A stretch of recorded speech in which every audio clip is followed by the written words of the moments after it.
They're bleeding Frey out in case they need to rally. That's actually a good choice, by the way. That's smart play. Because if Goku dies here, he can simply rally off the downstate body. Looks like he's not going to need to. Ooh, hang on, though.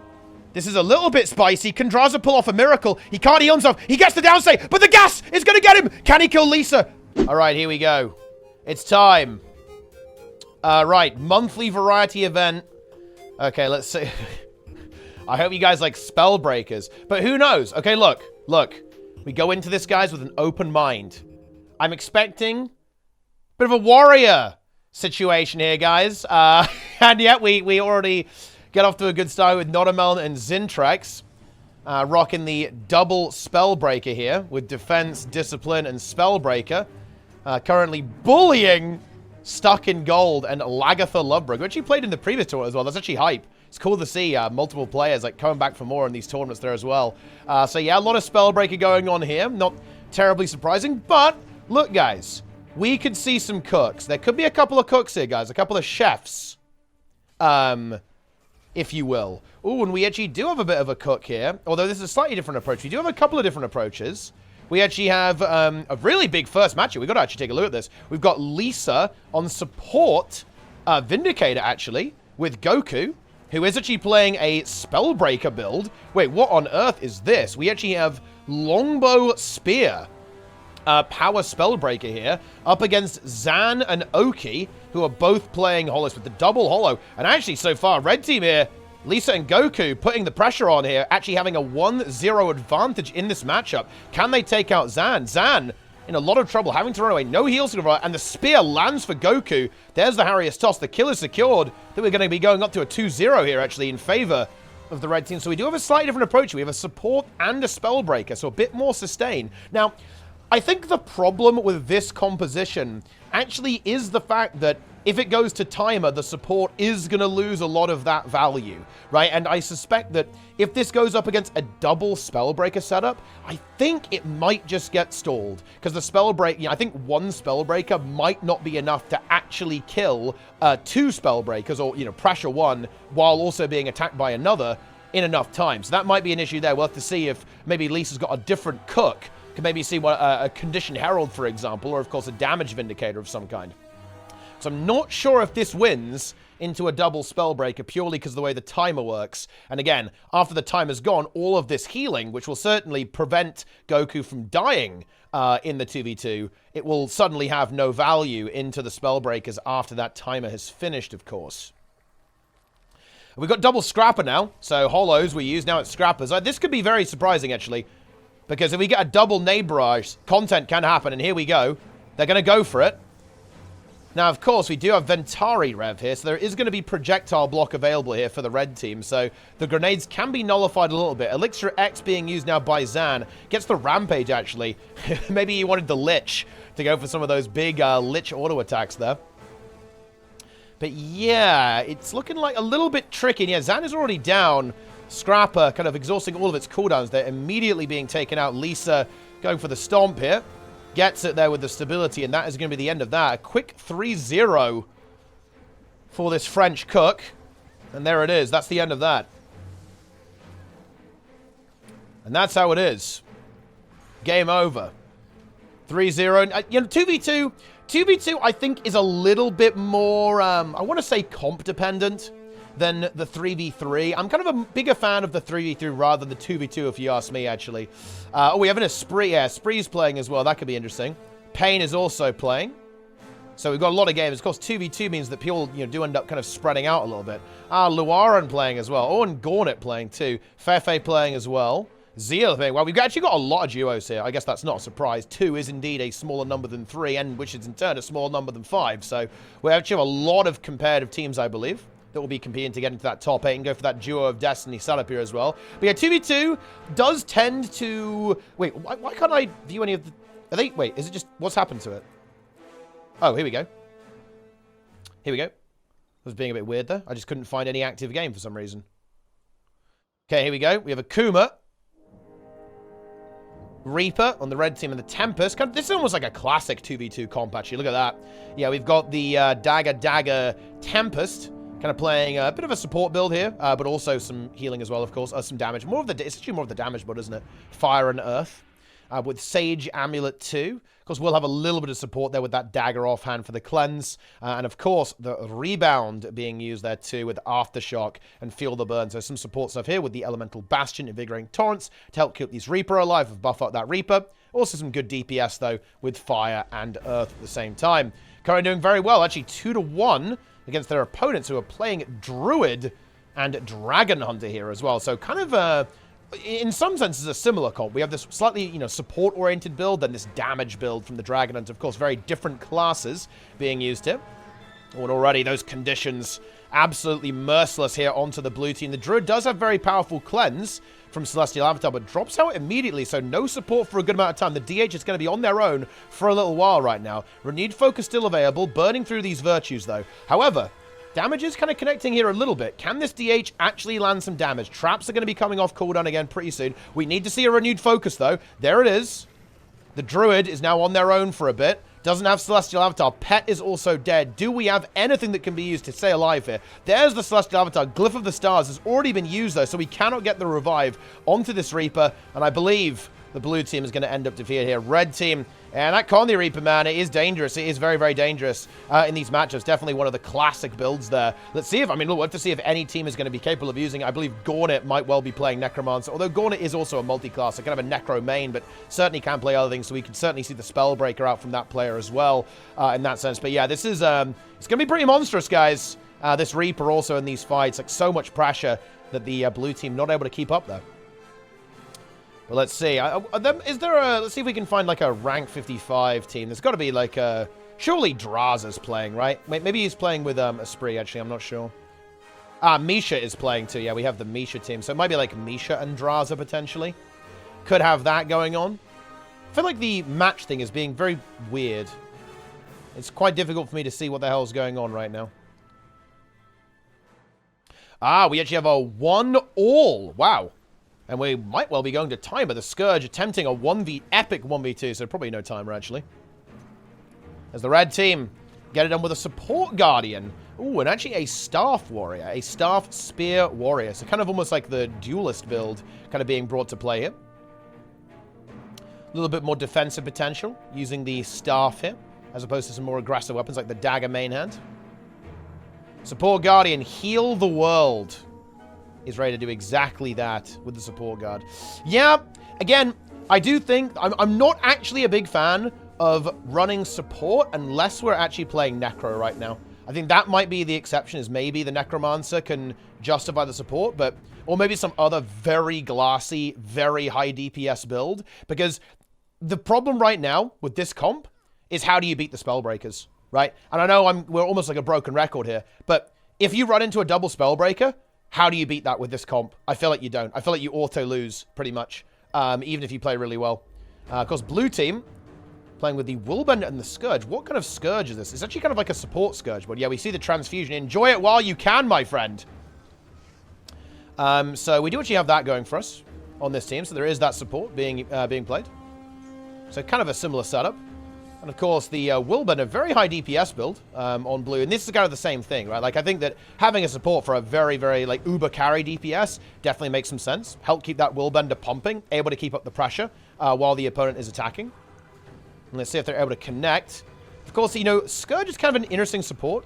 I would say, like, a little bit less cooldown reliant, actually, than Guardian. Like, much shorter cooldowns, right? Like, Guardian does eventually run out of steam. Like, once you've gone through your renewed focus, at that point, you're kind of on a bit of a ticking time bomb until you end up kind of running out of juice.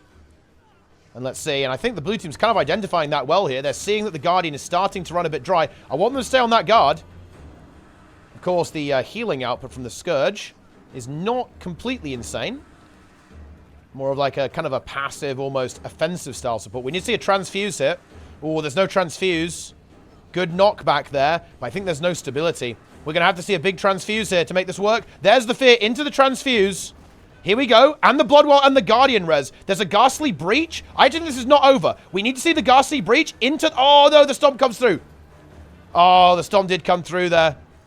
Unfortunately, the blue team is going to end up taking this game. It was a decent attempt there, though, by Rayman. Yo! Good taste in video games, actually. A good attempt by the Scourge. I quite like that. Very, very close there indeed, but a little bit too much CC from the red team We're going to be going to a 3-1 victory in favor of red in this matchup. And that's how it is.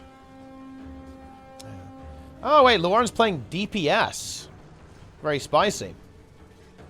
We'll have to check that out. We'll have to go and investigate that match. See what's going on. First Garth. Okay, then. Is that the last game? Let's see if there's any other ones going on still. Oh. Oh. Oh. Oh. Oh. Oh. Oh. Oh. Well, there must be one. Otherwise, it would have gone to the next round. There's got to be, like, one epic match. Still active.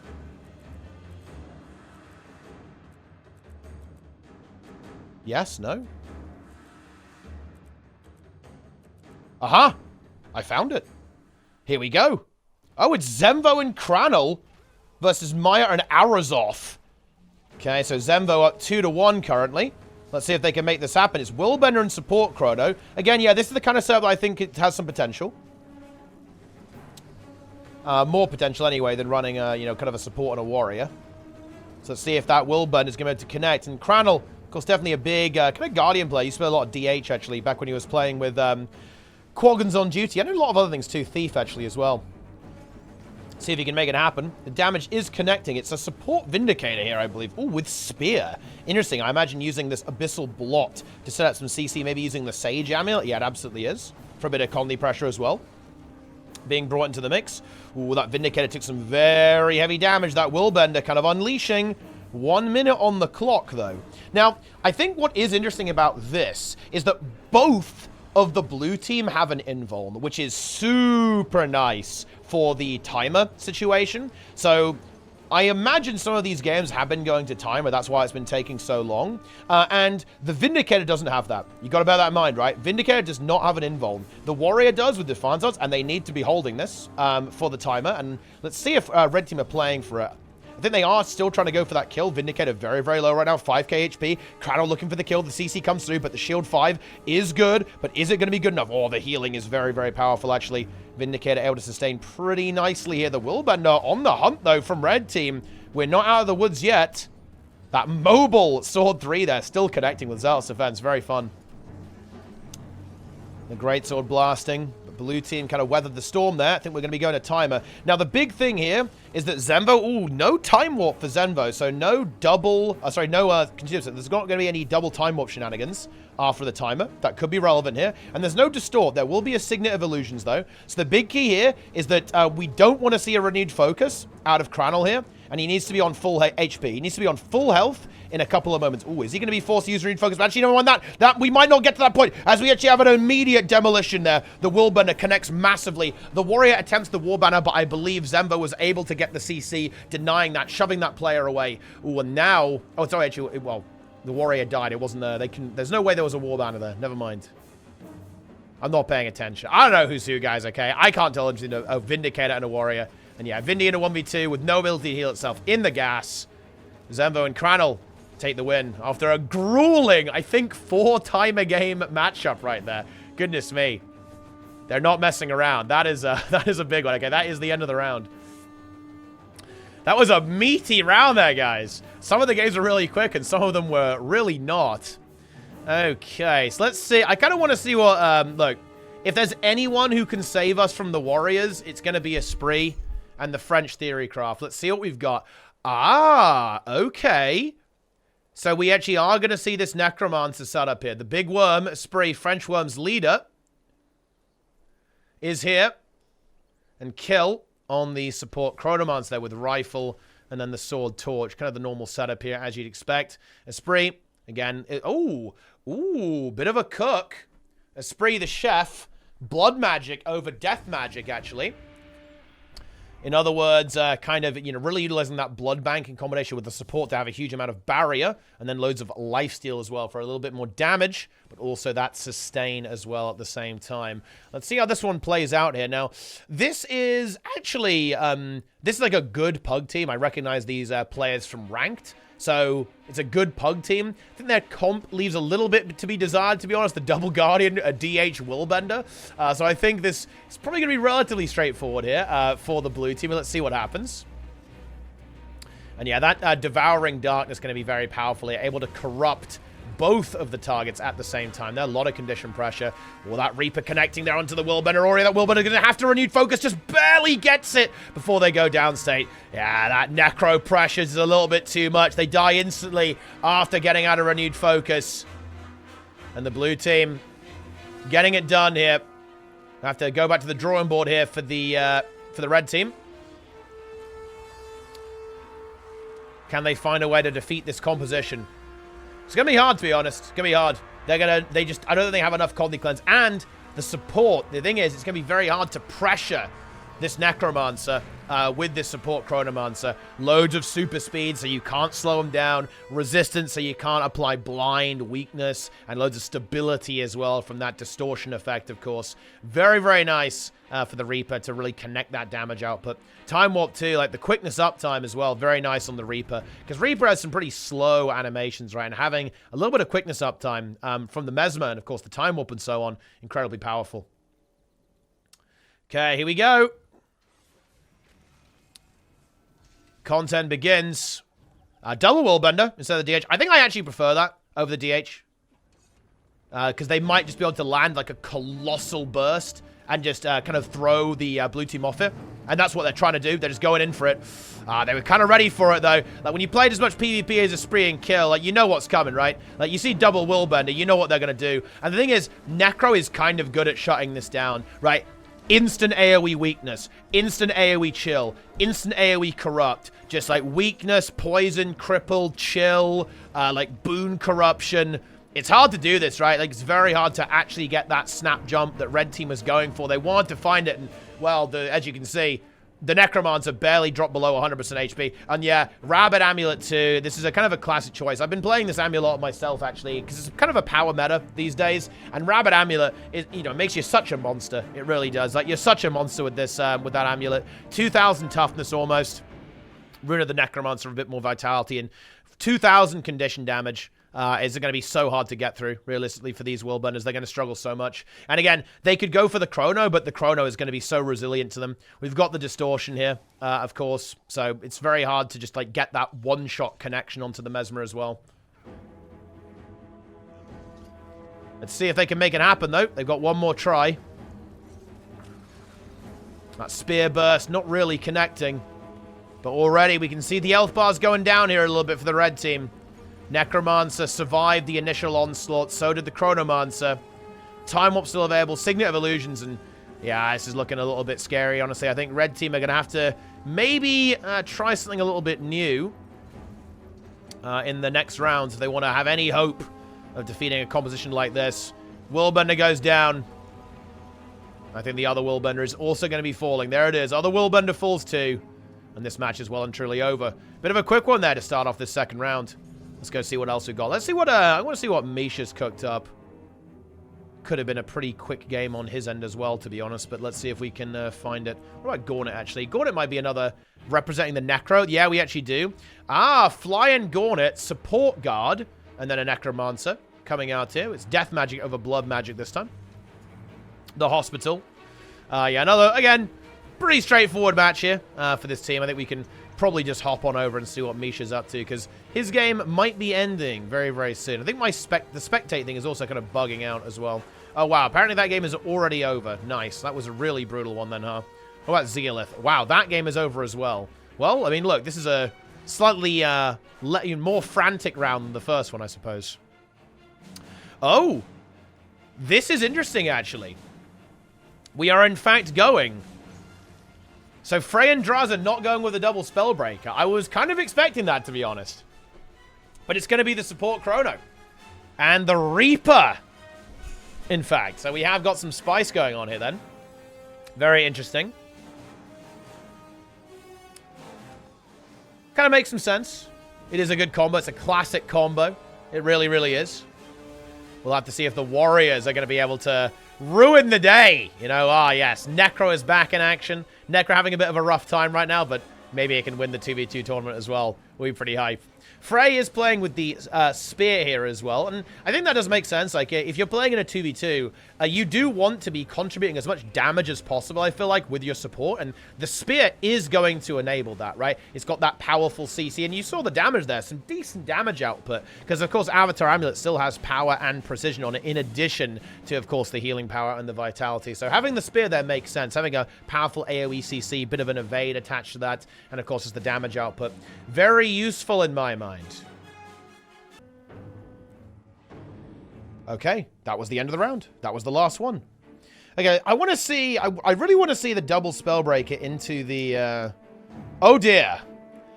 Oh, dear, guys. We have Misha, the Master of Disaster, versus Luaran.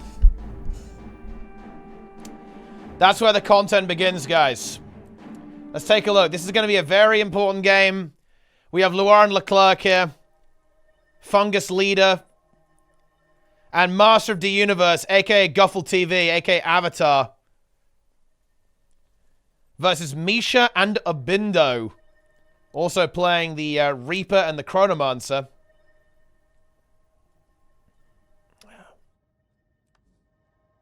This could be a bit of a spicy one. Abindo actually going with the Death Magic. We'll have to see how that Death Magic cook interacts with the Blood Magic.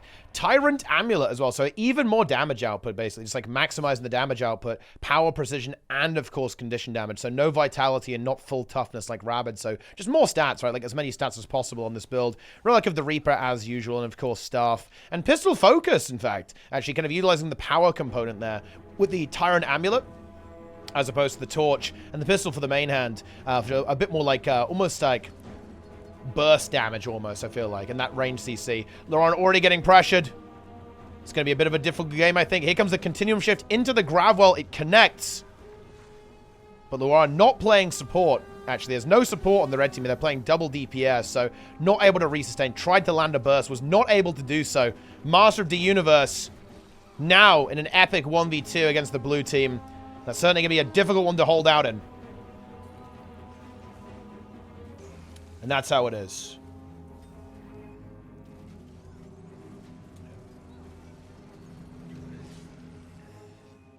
That's how it is. Misha is too powerful. I mean, look, this is a very powerful team. A very, very powerful team. I'm expecting to see this in kind of like the ultimate showdown towards the end of this tournament for sure. Maybe, if not the finals of this tournament. It's going to be intense. Do we have any big matchups? That's the question here. Outside of this one, obviously. This is a massive matchup. Let's see. I think, weirdly enough, not quite yet. Zealoth versus Zenvo. Let's take a look at that one. Okay, so we're actually in deep on this. Zenvo. Oh, he's actually got nothing. I think he's going to go down, stay here. Oh, Zenvo tries to hold on, but can't quite make it happen. Oh, and what is this? Okay, guys. We actually have a very interesting French cook. We have Azuz and Zealoth. Zealoth playing Tempest, kind of a DPS. This is kind of a hybrid Tempest setup here. With Earth, Fire, and Tempest. Sage Amulet, Engineer Rune, and Rune of the Trooper. Relic of the Trooper, rather. With these shouts, Feel the Burn, Aftershock, Earth Shield, and Glyph Elemental. So again, that kind of half support, half damage setup here. And then a Vindicator, which again is almost like a hybrid here with the Sage Amulet. Oh, Relic of the Demon Queen. That poison application or Abyssal Blot, just shutting down the support of the enemy team. Sage Amulet, Rune of the Lynx, and then Mace Shield as well. So this is actually some Ferret Theory craft. You know, Tempest is kind of a funny one. Ooh, yeah, and it's a full hybrid too. Salvation for the support. And oh, hang on. We're actually playing Imperial Impact as well. That's interesting. So we've got Imperial Impact going on here. So Corruption and actually Might and Protection buffs coming through to enhance the damage output. So very much a double hybrid approach here from this team. A lot of AoE combi pressure, a lot of sustain on both of these players, lots of support. They can even share the magnetic shields if they want to you know, kind of help them out, help themselves survive there. And they're able to actually take down Zenvo and Kranel, at least in this first game here. Of course, they're, you know, I almost want to say the Vindicator has like a certain degree of vulnerability. He does have Shield 5, of course. Able to heal quite nicely with Ventari as well. We'll have to see if that Vindicator ends up getting focused down very, very heavily as these matches kind of progress here. Of course, the interesting thing about running the double support is that you do kind of lose value on both players at Timer. It'll be interesting to see how this interacts with Timer, actually, compared to, say, like the support Necro compositions that we've been seeing playing. But, Tempest, Tempest is one of those interesting things. Like, it really is an elite spec that just shines in these environments. Tempest loves these brawls, right? It's really, really good in these. It's historically been incredibly powerful in kind of like 2v2 and 3v3 to the point where, like, some people in ranked have even been running like a double support setup, because the weird thing about Tempest, guys, is that if you're actually in a confined space against a support Tempest, it actually does a surprising amount of damage, as we're now seeing connect here onto that Willbender, forcing out the renewed focus. Zemvo, of course, pumping support for everything he's got, but starting to run a little bit low here. We have a couple of shadows left over into the Signet of Illusions pretty soon, but Cranel is going to have to survive on his own until then. They are doing a very good job of counter-pressuring, though, this Vindicator not having a super fun time here against that Willbender. But now we're starting to burn through that distortion. No renewed focus. Let's see if the blue team's condition pressure is actually going to connect here now. Have they sufficiently outlasted their opponents? I think they kind of have, or at least a little bit. I think we're going to see the red team kind of slightly on the back foot at this point. As, yeah, the sustain is very good on blue, and you can see Cranel not quite able to play as aggressively as he was earlier on in this match, as he does not have the full support of the Chronomance, and is, of course, running a little bit dry on his own potential cooldowns as well. Zemvo keeping going, though, recharging those mantras, keeping the stability rolling, denying the CC. Boons coming through, but no Distort and no Signet. That is probably going to trigger the blue team to go for him. Yep, there we go. They're trying to connect. Healing is now basically over. We've got a shield block in a couple of seconds. That should be enough to at least keep him alive for now. Oh, swaps over to Rifle, actually. He's going to go for some support instead. That might be a very expensive weapon swap. Yes, it is. And Cranel is now going to be left on his own. And yeah, interesting setup here. Very interesting theory craft here from the blue team. Able to outlast that support. Keeping each other alive and then securing that kill. And there we go. It's a classic bruiser attrition composition from the blue team. And that's it. It's over. Well, at least this round is over. I believe we have one more, if I'm not mistaken. I think this is currently a 2-0 in favor of the blue team. Let's see. Can Zemvo pull anything out? Or Cranel? Can they make a miracle happen? Can they manage the epic comeback? What's the timer? The timer is 3 minutes, and the gas starts to manifest. Yeah. Yes. Also, bonus meme, guys. Daily reminder. We have a show match of the push game mode tomorrow at 6 p.m. European time, 5 p.m. UK time. It is rank 55 dragons versus worms. Does this blue comp potential versus 2-time Spellbreaker? I think so, yeah. It might be able to outlive that. It's got a lot of projectile block as well, which can help against the spear. And a good chunk of sustain as well. I think it can have some potential. I think this is a very interesting comp.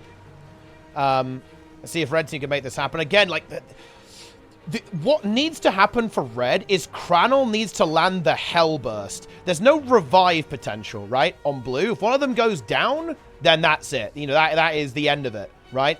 But it's very hard to actually stay in combat. Like, these two players are a little bit like porcupines. Condi Rev and Tempest are constant balls of pressure, right? Like, it's very hard to interact with them for extended periods of time and, like, live. You can see that they're just consistently getting so many AoEs going down, like the Mace abilities here. The Tempest, of course, is continuously firing out shouts, overloads, right, like AoE fields. And then the Water Overload, boom, fully resustains up the Vindicator as well. Oh, and a massive pull! Huge pull from Azaz there. Kind of forcing out a lot of abilities here from Cranel. Cranel still actually has his renewed focus available. Actually, he's gone for the hammer setup as opposed to the greatsword. Trying to kind of get a bit of a lockdown, but I don't think it's really working, to be honest. It's not really working, unfortunately. And Zemvo, nothing left, ends up falling over. A very powerful comp. The boons are being output. The stomps are coming through. And blue team get a 3-0 over a very powerful team, by the way, guys. Crandall and Zenvo, absolutely not to be underestimated by any stretch of the imagination in PvP. Very powerful gamers there. Oh, actually, I haven't seen what Payne's playing right now. I mean, I wonder if Payne's playing Thief. Could be very interesting. Let's see. Which game is still going? What is it gonna be? 55. I believe 55 is probably going to be Boyce, Sind, Misha, Draza, and Abindo. And French Worms will be... I don't know who's playing in French Worms, actually. Goku will be. Azaz probably as well. Then, obviously, Esprit as well. Probably Kill. And then there's, like, a couple of players who play with Worms. So it could be, like, a variety. Oh, it's Fake Pain. Okay. What is your roster for tomorrow, Esprit? What's it going to be? All right, okay, we have, Honey, we have Stellan. Oh, yeah, Stellan's a good player, too, actually. Kind of, I think Stellan actually has plays a lot of ranked, I think, but absolutely has also played in ATs and performs well there, too. Been on a couple of teams, I believe. Kill Esprit, Azaz, Zeolith, and Goku. Okay, very exciting. That's pretty hype, actually. It's a hype match. I hope you guys have got some exciting French Theorycraft. I think 55, they're scared for a reason. Okay, you know, they fit, you know, look. I don't think there's a team alive that doesn't fear the French Theorycraft, guys. Everyone knows it's the best. Everyone knows it's terrifying. We all know it. But we'll see tomorrow. Anyway, blue team on a rampage. Oh, a massive Reaper stun there. Keep up the pressure. The Reaper almost playing strangely passively there. They got a huge stun. Didn't really follow up that much onto the player. 2 minutes to go there. The Druid is actually sustaining very nicely. Loads of Comedy Clans coming through. Of course, and the Necromancer... She a little bit unhealthy. Should be get supported back up there by the Chronomancer relatively easily. Time Walk coming up in a moment. Another Stability Mantra also available. So Necro's pretty okay. Gets the heal skill. Oh, doesn't quite get the jump across. Unfortunate there. Didn't have any swiftness and didn't quite get the dodge jump. Pressure continuing. That Sky Shark just blasting away, actually. Having to line of sight for that. Some nice kiting here by this Necro. Lands another stun. And that might be it. Boom. There's the ice field. I think we actually are going to have a kill here. Is there a revive? There is. Here comes the banner. Is it going to land? It does land, so we're not done yet. Okay, we're not done yet. A minute to go. Let's see if the Necro can get another down state. Now, Necro is very good in these situations if you can get away with it, guys. Because having that extra HP bar is very nice in Timer. Right? Because bear in mind, you can't heal yourself, right, in the Timer, but you can gain life force. And Necromancer is very good in these 2v2s and 3v3s for that reason. We didn't see it pop up quite as much because of how dominant the Spellbreaker was in the 3v3. But in the 2v2, we are seeing Necro pop up, and that is something you've always got to bear in mind. Like, when you're playing for Timer, you do want to try and drain the Shroud of the Necro, and Red Team has actually done a decent job of that here. We might even see the Necromancer go down. They're a little bit locked down, dropping down, trying to get the heal, but they're immobilized. Are we going to see Red Team start to make a bit of a spicy comeback? There's the Stomp. Yes, we are. Okay, Red Team, they persevere. Very nice War Banner coming through from the Spellbreaker. Recovers this game. And Blue Team not actually able to connect. And we are not done yet. Love to see the tenacity here from Red Team. Well done to them. There's Timer, and that means it's only a matter of time. This Chronomancer really can't do anything. He's going to try and go for it. Might as well, of course. But realistically, this Chrono can't do anything. Yeah, basically, he's going to concede the match. Going on to the next round. There's the Stomp. And there it is. GG.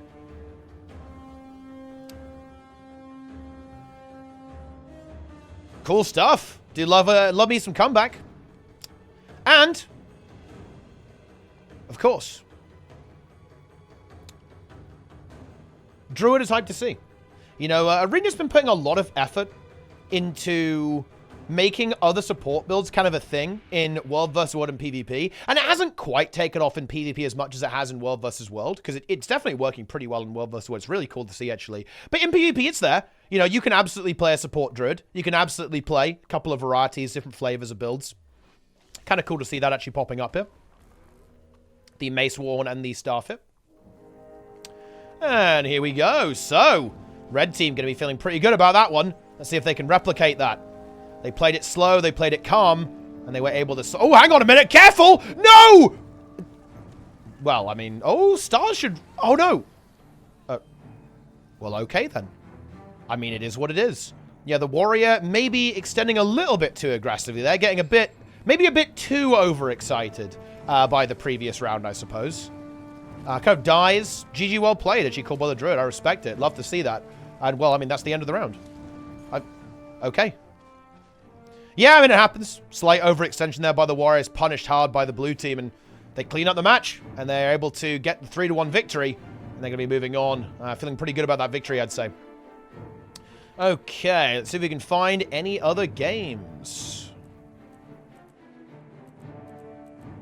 Get me in. Let's go. Oh. Oh. Ah, that Vague team. That would be cool, actually. Oh, Vague. Oh, guys. This guy's crazy. I've actually heard this stuff. Wow. Wow, wow, wow, guys. Have you heard about this guy? He's 2K rating. Wow. Wow. Absolutely insane gameplay from Vague, I believe. Very high rating. Very, very, very high tier.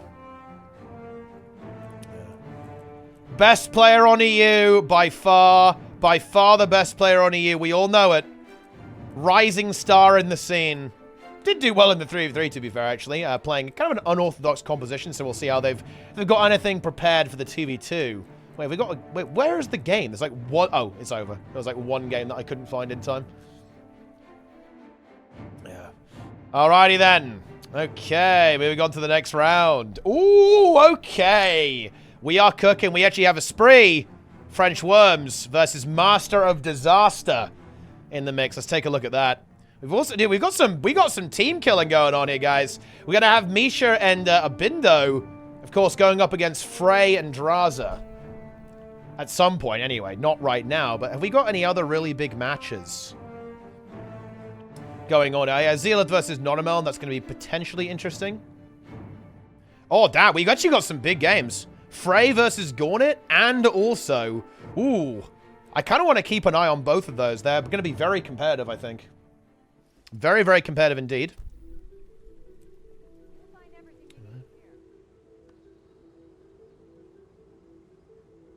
Okay. So on Auric. Hey, I'm glad you're enjoying it, Lofky.io. So this is going to be that support guard interaction. I do favor the Chrono over the support guard, I think. Frey, where'd she take it? I like this tech as well. Man, we've got a lot of cleanse here. Null Field for the Comedy Cleanse, and of course the Boon Strip, right? And the Mantra of Resolve too. And I just think that the Chrono's just going to have an easier time handling these conditions. Right, like, Core Guard does have good cleanse, obviously. We've got the Relic of the Trooper. F3 removing a lot of conditions. But I do think this is going to be tough. Oh, we even have the technology from Draza. Well of Power and Well of Darkness. So that Well of Power as the stun break, but also for even more condition removal and even boon application. I like this tech here from Blue. I like this tech a lot. I think we're going to... Gornet is going to have a lot of trouble having application. And this Core Guard, I just don't think it can survive in the same way the Chrono can. We've already seen the renewed focus being forced out here from the Red Core Guardian. And I think that's just going to be almost the beginning of the end here. Draza is going to continuously pressure. We have, again, Well of Power coming back up. Frey about to recharge the Cleanse Mantra. And this guard, I mean, look at this. We've got nothing. We've got to cleanse up in 5 seconds, but are we even going to make it that long? It's not going to be easy to do so. 3 seconds to go, but look at the HP. We got nothing. Absolutely nothing. Boom. Yeah, and Chrono, pretty dominant here, I think. Nice CC there from Frey as well, denying that revival. Draza lands the stun onto Gornet, and we see a very quick victory here. Yeah, I do like this approach here. Like, packaging in a little bit of support onto the Necromancer, having that Well of Darkness for that AoE Blind and Chill, super annoying. Of course, that's going to be AoE Bleeding too, right, with Deathly Chill, so it's like that bonus synergy kind of coming through there with the Necromancer. Very, very difficult indeed to deal with. Even going with more damage, by the way. Carry an Amulet and going with Decimate Defenses. Oh, it looks like that was a bit of an experiment. Going back to Chilling Victory for more Life Force, but Decimate Defenses to basically get like almost like a bit of free critical strike to get more damage with the Carry an Amulet. Guess not a crazy amount of Vuln on this comp. I think Spear has some, right? Oh, it actually doesn't really. Oh, it has a little bit on the Sharpshooter. So I guess if you land that, you get the big critical strike. Meanwhile, Gauntlet is now back in the mix. Can they make this happen? I think we almost need to see a bit of a switch up here. We need to see some kind of change, because I think right now, Blue Team has simply adapted very well here, and to be frank, are countering their opponents very, very well. We don't see the well of power coming through from Gauntlet, and I think this core guard is going to have such a tough time surviving. We almost need to see some kind of really wacky adaptation, like even dropping the res signet. I think dropping the res signet for more cleanse might be the way to go here, because they're going to go for the core guard. I don't see a reality where the blue team is not going to focus the core guard. So I don't think the signet is going to be value here whatsoever. All cooldowns used. This is just over already. Hospital in so much trouble. Draza going in for the kill now. Frey supporting, enabling all that damage output. Nice push is actually going to prolong the life of the Guardian, at least for now, but Gauntlet just pumping as hard as he can, but it's just not connecting. The damage is not sticking around. Brutal transfer as well, actually, by Draza. That Suffer ability, so powerful when you're mirror matching, right? Like, you get Condis on you, you send them right back with Suffer, and of course, the Dagger offhand, and indeed the Starfall as well. Yeah, this is like a full tech choice here by Blue. They've clearly thought about this, right? Some good craft. Love to see that. Maximum Condi transfers on the Necromancer, and maximum Condi cleanse as well from the Chrono. Very good theory craft here from Blue, and Red Team just honestly outgunned here. Outgunned completely. This is just, they're just going to get shut down. Of course, Gauntlet and Fly, both top players in the world, but that's the thing. That's where comp becomes relevant, guys. When you've got two teams that are both highly skilled, you know, even a small advantage is going to basically tip the, you know, when it's come down to like pure fights, pure mechanics, and pure comp, that's when these adaptations really start to count. And yeah, Red Team, they're dead, to be honest. They're giga dead. Yeah, I like that. Yeah, look, he's listening to the stream, guys. See? We got the Contemplation of Purity being played by Fly, and I like the more passive posture as well. Want to try and have Gauntlet kind of take some heat. But I think it's still going to be an uphill battle. I like the Chronos, though. Like, that's the quickness and the slow is so annoying. It's so annoying here to deal with this. And another time warp drops as well, and that just is going to be so annoying for Gauntlet. And now that there's no Signet, they are going to turn on him a little bit. So Fly is going to survive, but do they have what it takes to actually cleanse all of these conditions? I'm not totally sure that they do. Yeah. An attempted adaptation has been played here. Gauntlet's kind of okay for now. There is a heal coming through and a cleanse. And Gauntlet's back in the mix. There we go. But again, how do they turn this around? Like, how does this Reaper do damage? The Condi's just getting completely shut down. Locked out of this game. There's a renewed focus for Fly, which might need to be used for support purposes, actually. Just to try and keep Gauntlet alive. Yeah, it needs to kind of reload to get these virtues kind of for that support. And they're kind of holding out a little bit longer this time. But they don't have the momentum, right? They're just behind. They're just playing to live. They're not playing to win. They're playing to live right now. And that's not good enough. Cooldowns have been used by the Guardian. Gauntlet holding on. Gets the stun actually onto Draza. But support from Frey is good. Full cooled. Yeah, pretty much like full juice available here as well from the blue team. Here we go. I think that French people are generally the best at Guild Wars 2. I think if you guys think the same. Guys, look. We all know, look, the French own Guild Wars 2. They're everywhere. And Fly trying to hold on best as he possibly can. 5k health. He's really running out of stuff now. Some good movement, some good kiting. But in the end, it's not going to be enough. It's going to be a 3-0 victory in favor of the blue team. Yeah. Honestly, it's really cool to see. I love it when people like swap up their utility skills to really counter that. That is a really interesting part, I think, of Guild Wars 2 gameplay. Let's leap into this. See what we got. Oh, Misha and Abindo performing incredibly well. Also, I think are they running like the same setup as we saw from Frey? Not quite. A slightly different approach, actually, from Misha and Abindo, but similar. We have the double well coming through from Abindo. Esprit. Without the cleanse well and kill, He is actually kind of running that cleanse mantra as well. No cleanse mantra from Misha, I believe. And while they're fighting for their lives, they are down 2-0 right now. So let's see what's going to happen here. It's basically a mirror comp. A couple of different utility skills here and there. I wonder if these have been going to timer. It doesn't look like it so far, I want to say. Relatively slow games. Looks like they are actually going to be ending. Esprit, heavily conditioned up, is going to look for a transfer, I think. Wants to get that dagger 4 off. Goes for it. Does land it, which is nice. Suffer coming back up soon. Doesn't have a crazy amount of life force here. Just wants to get out of there. Needs to escape the opponent. Goes for the stun. Does land it. That's going to be a momentary reprieve from the output of the opponents. And here we go. Esprit kind of sustaining nicely. Misha and Abindo not super healthy right now. Misha's got to be careful. Backs off. Doesn't want to get caught by any of the AoEs right now. Timer is starting to loom. So let's see how that one goes. And we actually do have the blue team pressuring quite nicely here. And a really big thing is who's going to be higher HP going into timer. That's what we're looking for. And the teams have to be aware of that. They've got to be looking at that timer. Esprit connecting. Abindo actually taking a lot of pressure there. Gets nuked. Is in the well of power, so he's going to be having all those condies turned into boons. You can see those boons popping up there as well, in addition from the support chrono. Yeah, Bindo a little bit dry on life force here. Red Necromancer in a lot of trouble. Goes for the stun. Oh, doesn't land it. That would have been a brutal stun. Good dodge there from the Red Necromancer. However, blue team in a little bit of the driving seat here. 45 seconds to go. How are cooldowns looking on the chrono? Kill, I think, doing all right. By the time timer's here, he should have a good amount of his stuff available. Where's Misha at? Misha in a relatively similar situation, maybe a little bit further behind in terms of cooldowns, but most of these are going to be backed by timer again. The alacrity uptime on the Chronomancer is going to help out with that a lot. But still, blue team doing a good job here keeping up the pressure. We're not seeing that HP bar actually get recovered here for the red team. They've got to keep it up, though. Ooh, this could be a good staff rotation here from Esprit. Nice stun there from the Rifle 4, actually, on the Chronomancer. Shuts down some of the aggression.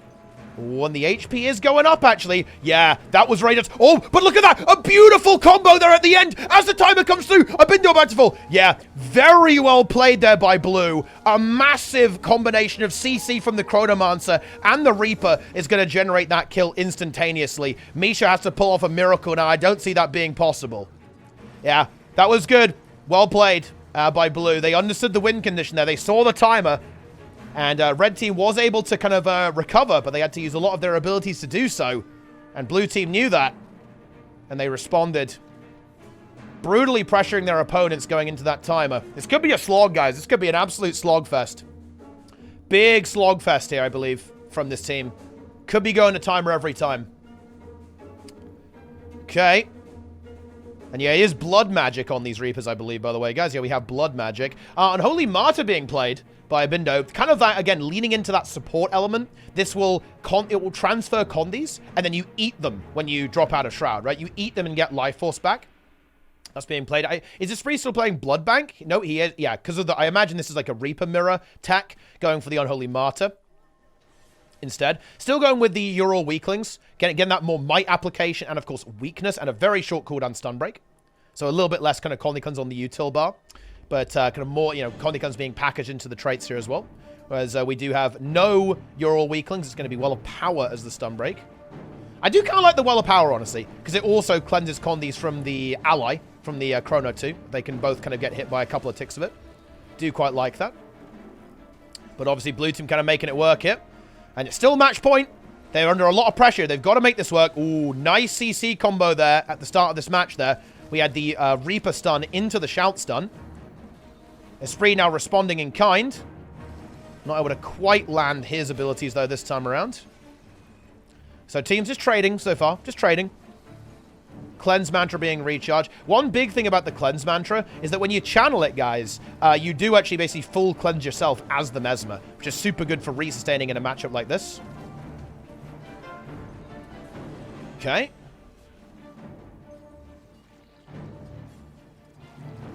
Esprit getting beaten down. And this is a very momentum-based matchup. You know, whoever's HP bars are lower, they're not going to be happy. Because, again, they're probably predicting another timer setup. Was that a cancel from Abindo? I think that might have been a cancel. Let's actually check when he drops out. It was, yeah. So we still have the Elite Shout, and it connects this time on both of the blue team. I saw there's a subtle difference in how it looks, by the way. Just, if you're asking how I knew that, It's because it looks slightly different when you cancel it, the animation of the shout. Because obviously you have to cancel the animation. Okay. Esprit getting beaten down. That stun combo from Abindo, pretty juicy there. Setting the tempo for this match right now is the red team. Ooh, big stun coming through, though, actually, from Esprit. He's trying to blast. Abindo does eat a lot of pressure. Corrupt doesn't land, at least for now. Going into the staff for the staff rotation. 1 minute to go on timer. And now this is where both teams have to start thinking about their cooldowns. They don't want to be sending everything. Abindo lands a massive stun. That's actually not good for Esprit. Soaks the damage with Shroud, though. Okay. Heal skill up in 10 seconds. Transfer available on the Dagger 4 for Esprit. Does land it.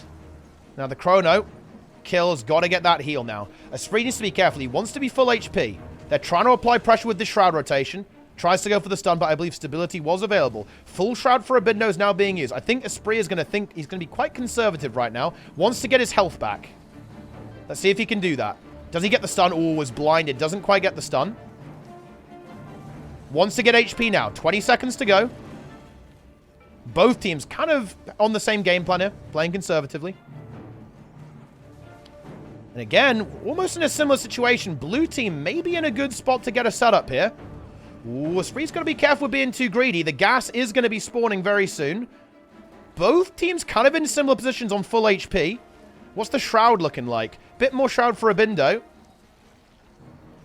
And Esprit fairly low HP, actually. Red team definitely with the edge here, in my opinion. But let's see how it goes. Red team getting pushed back a little bit, though, positioning-wise. I feel like blue team is a little bit happier. The stun? Oh, it lands on Misha! The stun lands on Misha. It's very bad, actually, for the red team. Oh, he's incredibly pressured. This could be another win for blue. It's so unbelievably close, actually. There's the blindfold. Esprit needs to get back into Shroud. We have the downstate. Both of red is down. The gas is going to get him. We're going to 2-2. That was a very tasty stun by Esprit. Also known as the Big Worm. Also known as French Worm's leader. Kind of clutches it out there. Bit of a rocky start to the time, but they make it happen. 2-2. Here we go. The Big Worm. Ready to go. All right.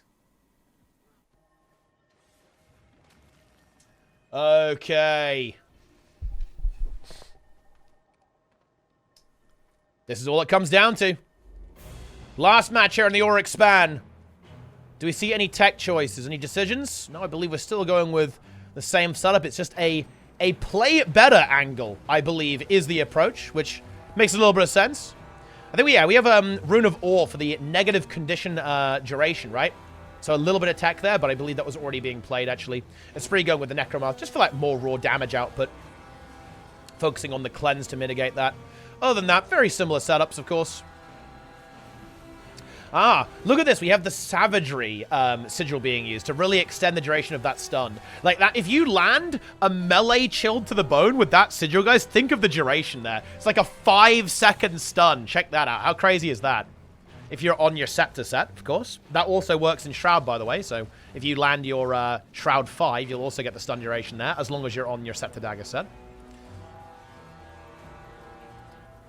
Here we go. And we saw the power of position there, right? We really saw the power of positioning in that last round.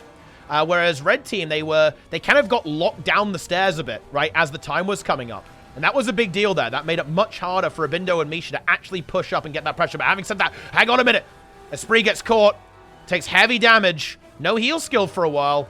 Where's the support on the Chrono? It's actually not crazy for a while. A couple of shatters now coming through. Red team kind of smelling blood. Wanting to go for it. And Esprit's going to have to find a way to get his health back again. We're almost seeing a bit of a repeat of the game. Ooh, big immobilize coming through there, actually. From the red team. But it looks like blue team have started to stabilize a little bit. But they're trapped down these stairs. They've got to get back up here. They need to climb back up. Oh, a massive burst from Misha actually coming through. The spear doing a surprising amount of damage. 2k health and goes downstate. Oh, he was 0.1 seconds away from Shroud. I believe we're seeing the stomp. And yes, we are. Red team, Misha and Abindo able to take it. An absolutely blistering matchup there between these teams. Svarnir rune actually now being used by Misha. This is a very specific tech. Because look, it gives you negative 66% chill duration, guys, here from Misha. So that Reaper is going to be significantly worse when it comes to slowing and, of course, you know, reducing the cooldown speed of the Cronos. The Chrono able to rotate through abilities faster, denying that chill. Big game. Big game. Oh yeah, Bindo was on Soldier Relic, yeah. So his shouts were cleansing as well. Pretty cool. There was some epic technology there.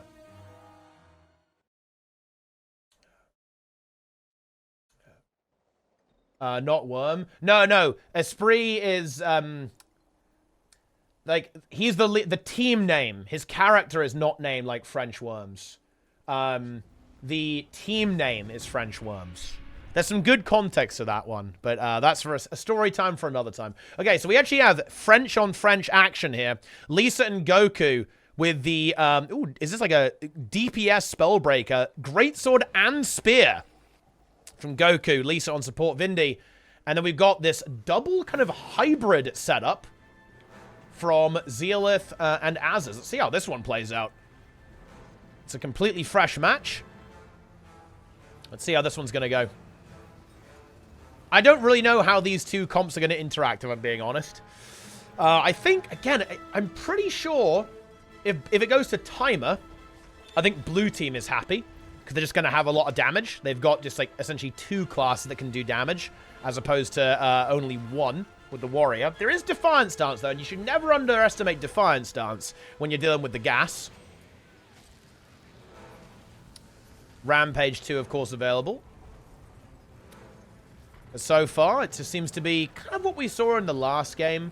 Oh, wow, okay. Holy shit, Goku connected there. I wish I was on Goku because he just absolutely nuked him with like spear. I think it was a spear burst into the Greatsword burst immediately afterwards. And that was absolute destruction. There you go. The Vindicator instantly died. Almost like 80% to 0% in one hit. Wow. Big execute there from the Arcing Slice. Again, this is, I believe, just a very heavy damage. Yeah, this is Strength Spellbreaker, guys. This is not like the defense-oriented build or the tactics build. This is pure, raw, all-out output. So this is, again, almost like similar to that Reaper comp, right? We have this support, and then we have a full, all-out offensive build, which I think is definitely a solid approach overall. But instead of conditions with the Reaper, it is going to be a power damage output build this time as well, which, of course, does give you that burst, right? It's not going to be a slow death. You are going to get immediately deleted. Okay. Here we go. Let's see if Goku can pull that one off again. I think blue team's certainly going to be a little bit more cautious after having that happen. Need to be aware of the damage. Got to respect that Spellbreaker. The bursts. Yeah, I think we see a little bit more passive play from blue, and I think that might be what they have to do here. Kind of look for an opportunity. Watch out for those key abilities from the Warrior. And Goku. Again, kind of looking for his opening. Here comes the Rampage. Looking to set up a CC combo. There it is. There's the big damage. What's the follow-up going to be here? Are we going straight into the burst skill? That's the question. Charges in a 10k crit almost. Now wants to land some of these burst abilities, I believe. Doesn't quite land the Arcing Slice. Spear will be available pretty soon. Not going to quite get it, though, I think. Does get it, but not really much of a follow-up on that. The Arcing Slice doesn't land. Ooh, a big rush, though. Look, guys, Strength Spellbreaker's kind of pumping. God damn. We got some damage coming out from this build. What the hell? Ooga Booga Warrior, Ooga Booga-ing. However, has the blue team weathered the storm? I almost feel that they have here. And now we see their game plan matches. They are stacked, though. They're taking a lot of damage from that Warrior. It looked like they'd held on, but then they took a massive Greatsword attack to the face. But I think they're starting to get their game plan here. That attrition starting to pay off a little bit. Although, you know, the thing is about Vindicator. Vindicator is a healer that is... It's not super cooldown reliant, right? Like, you just simply swap back and forth between your legends. You're kind of going continuously. You're dodging while healing. So, it's not like Lisa's going to run out of juice. It's going to pretty much keep going continuously throughout the entire encounter. So, you know, as long as that's going, Goku will remain sustained. And he's buffed up too. A lot of might application from this Vindicator as well, as you can see. And of course, the strength trait line also delivering that with Forceful Greatsword. So this warrior is pretty juiced. And there's no real boon removal, really, from the blue team, of course, to kind of deal with that might. And actually, Vindicator in a bit of trouble. Gets healed up. Has the shield 5 available if needed. Doesn't want to use it just yet, though. Wants to just use the healing. Just hold on. 25 seconds. This is going to be very interesting on timer. Goku holding his Defiant Stance. That's a big one. This is going to allow him to have that immunity and just, like, freedom to pressure the opponents right as the gas spawns. Let's see if blue team are going to be on full HP here. Ooh, they're trying to pressure. They're trying to reduce the opponent's health bars here. They're going to go for a big immobilize, I think. Does it land? It actually does! There's Defiant Stance. So it's not going to be used after the gas. It's used during the gas. Lisa took a lot of damage in that onslaught, though. Low HP in Goku. Yeah, he's got nothing left now. Yeah, this comp, I think, scary in the gas. Definitely scary, but actually the Vindicator does get nuked. Could we see some kind of insane vengeance play here? I don't think we have enough time for that to happen. Everyone is downstate at this point. Oh, he nearly got it. He nearly got it, actually. But it was like 0.3 seconds off, and red team makes it. That would have been incredibly epic, because he probably would have had Defiant Stance there, I think. Oh, we've just gone all out, by the way. Relic of Isgaran. Not even... It was like... I believe it was the Rivers Relic previously. We've just gone full all out. Even more damage output there with 10% more damage. Wow. This is epic, chat. Is this... Do you guys feel this is epic? This feels pretty epic to me. You know what I mean? Alrighty, then.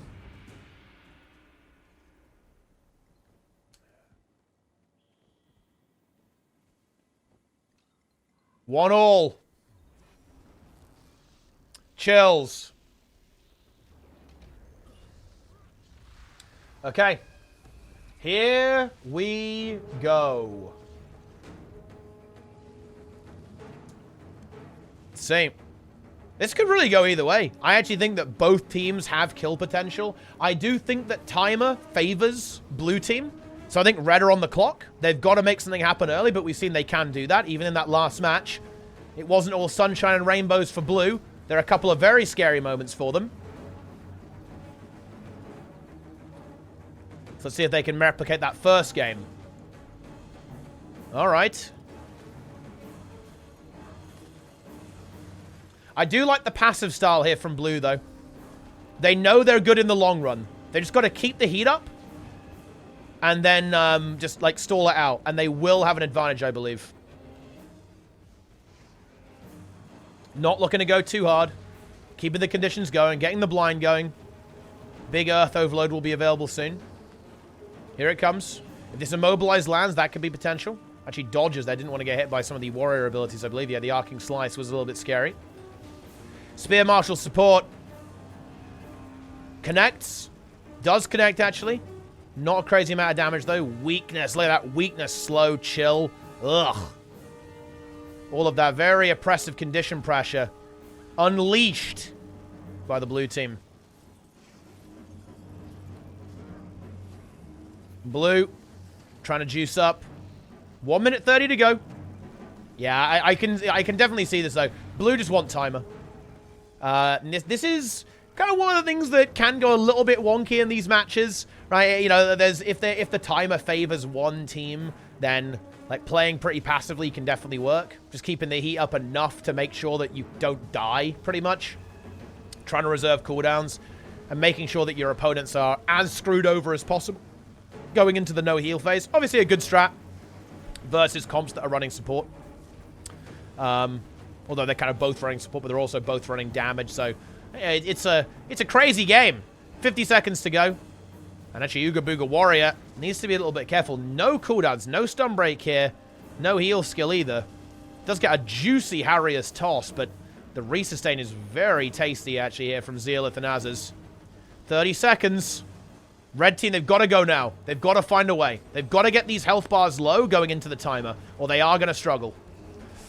They've got to worry about their own health bars, to be honest. Defiant Stance being used now will be available right at the start of the timer, but the pressure is on. No cooldowns available. They're trying to make it happen. Yeah, Goku going for it. You can see it.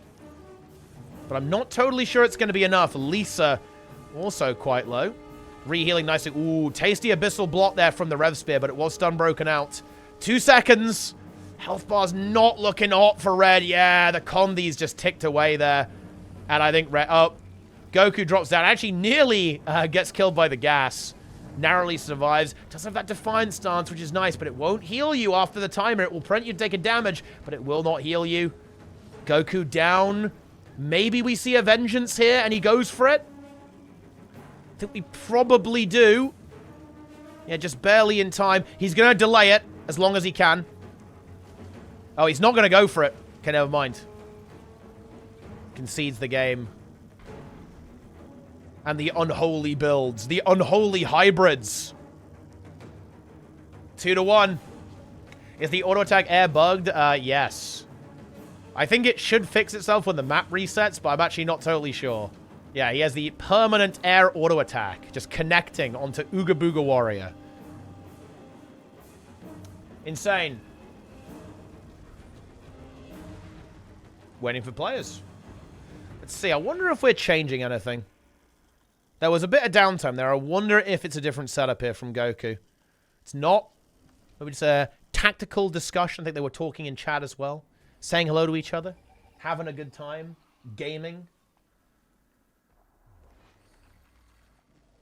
Do I start the next new big season with the same rank I finished in the previous big season? Well, there'll be like a... It's just like a slight soft reset, but it's like the big season, yeah. All of the different types of seasons are... You know, they're linked together. Like, it won't affect, like, the main rating, yeah. Okay. Oh, we do have a different build, actually. We've gone with Dagger Sword. So, no spear, actually. Interesting. I think maybe the dagger for the unblockable, almost. To try and kill the Vindicator, potentially. Might be the approach here. Because, of course, the Vindicator is going to have that shield block ability. And the dagger will pierce straight through that. I do like how the lightning auto attack is actually still bugged. We get to enjoy this for the entire game now. Kind of like it, guys. You know, I think this is good. Very immersive. He's a true lightning wizard.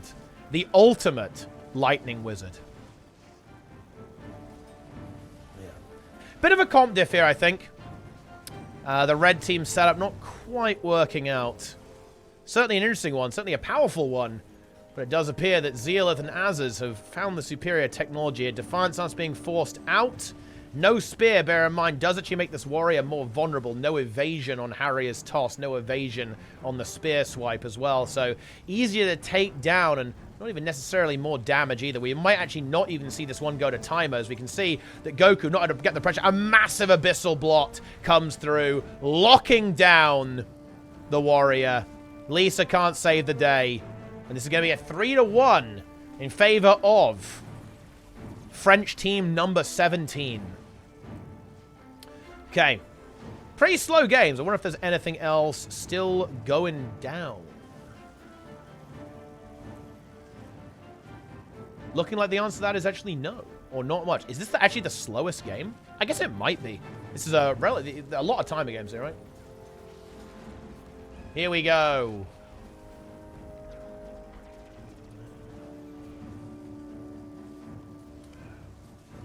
Ah, Vague 1v9 is here.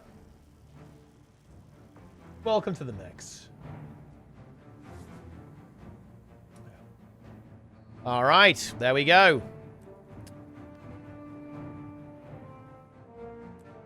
That's the end of that.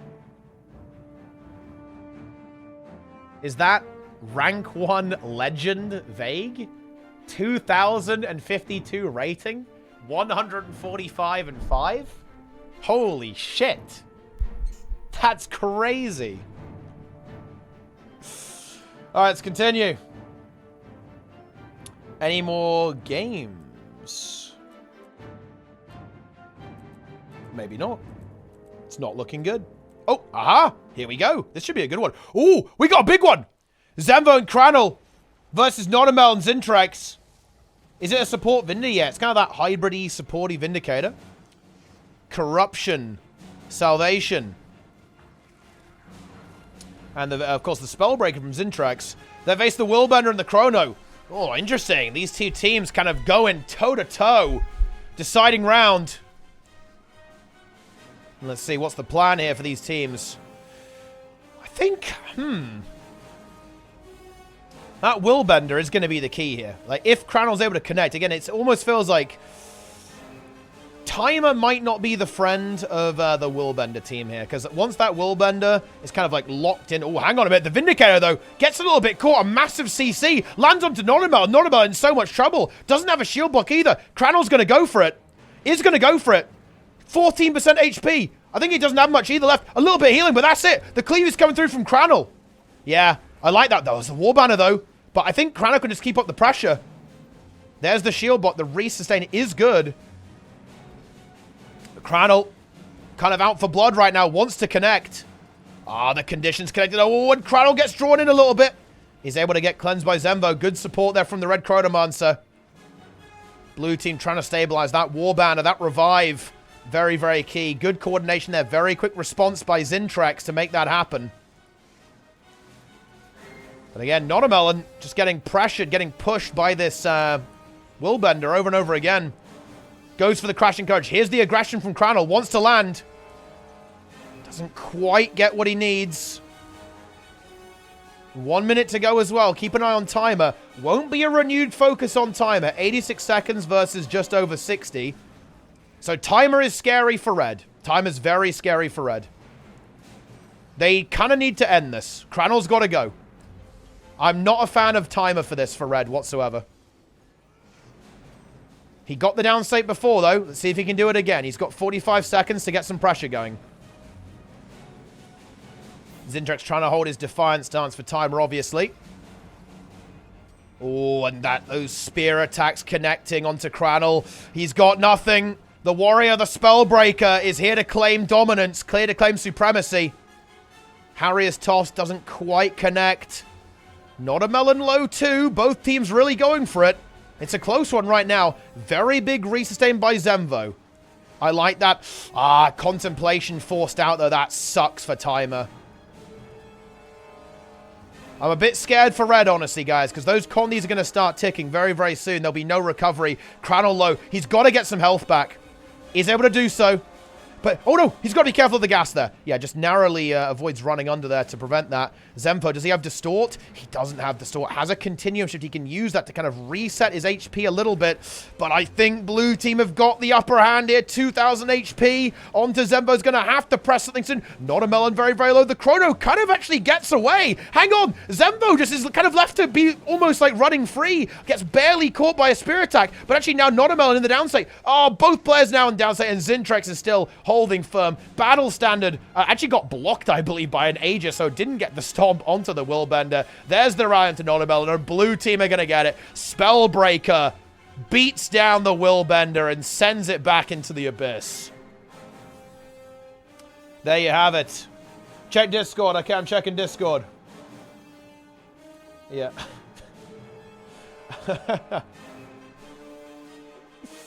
Well, I mean, there you go.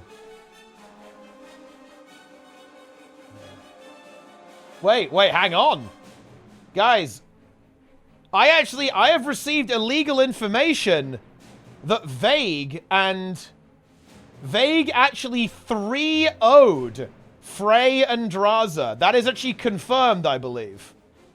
I have the screen cap, guys. I actually have the full screen cap of this. This is potential demolition. This is confirmed. Vague and Unyielding Spirit, 3-0, Frey and Draza. Vague is powerful, 1v9 on Willbender as well, actually. Very, very interesting, guys. Have to see how that one plays out. Okay, let's continue looking at these games. Alright, is there anything still going? Oh, we have Zealoth versus Frey. This is a really interesting matchup, actually. All right, let's see what we've got. Here we go.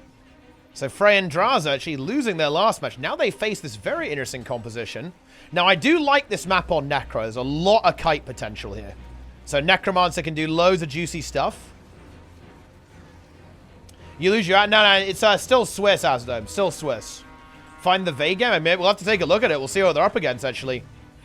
I'm really interested if Blue Team can make this work. Are they going to have the sustain to actually hold on against this Necro? Now, I think something that is almost a little bit scary for Blue is they are quite boon reliant, you know? Necromancer often does love to go up against Ellie's because it just gets to corrupt over and over and over again. Draza, though, is getting nuked here. Is he going to go down? I think he actually is. And wow! Frey and Draza looking to maybe lose 2 games in a row here, actually. Eclipse Sentinel and Ash with eliminate it. The Necromancer not able to connect enough damage. That hybrid damage output is too much for the Chronomancer support. What is going to be the counterplay here? Oh, we actually have a relog. It's going to be Willbender, I believe, from Draza. Zich X. Oh, and Frey now re-rolling as well.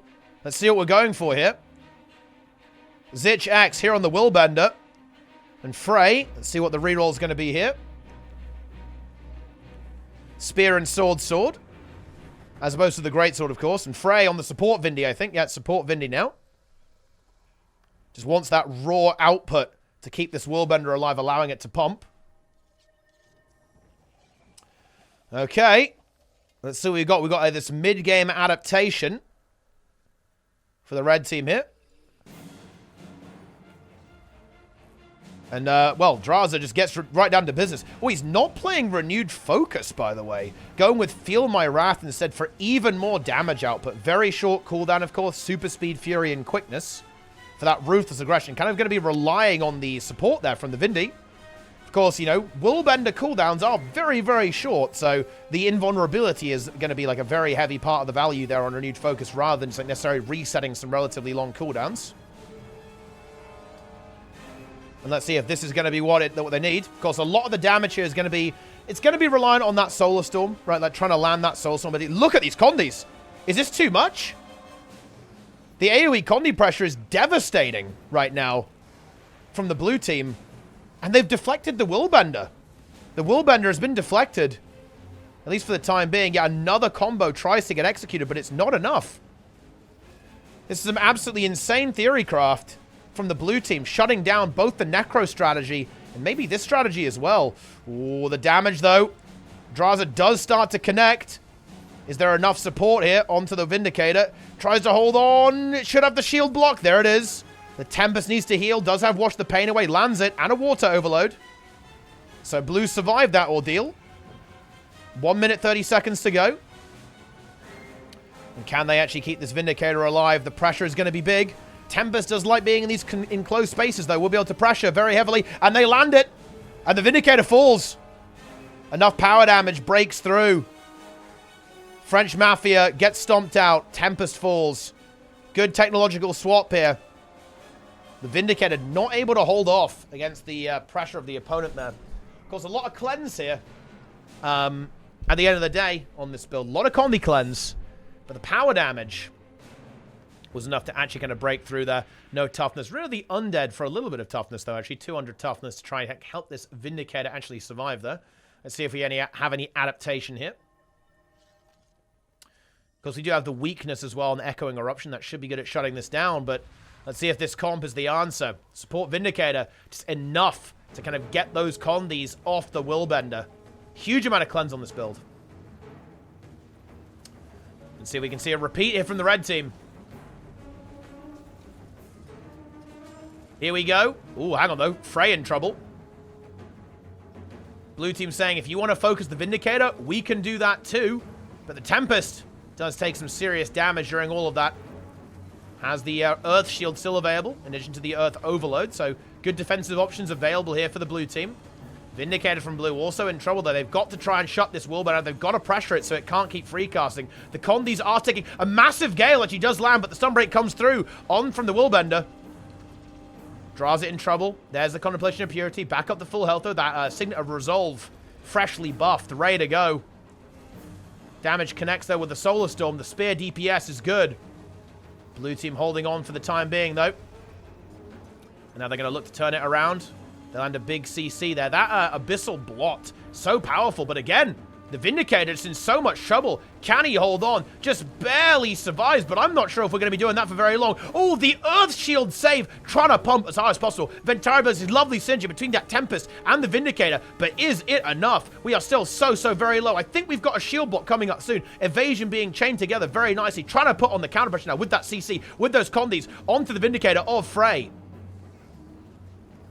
That was a pretty epic sequence of survivability coming through from the blue team. We love to see that. Shield 5 now back up.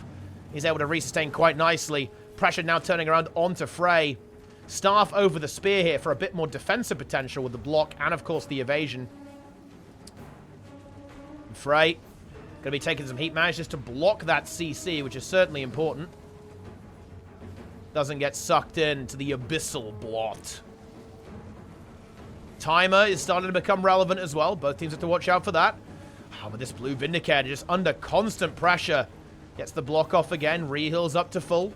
Tempest trying to pressure. But this Vindicator is not going to do damage, right? That's the big thing here. This Vindicator is not enabled to do its DPS. Like, you know, they're almost like that hybrid comp. Getting a little bit punished by the constant damage. But now they seize their moment. They go for Frey.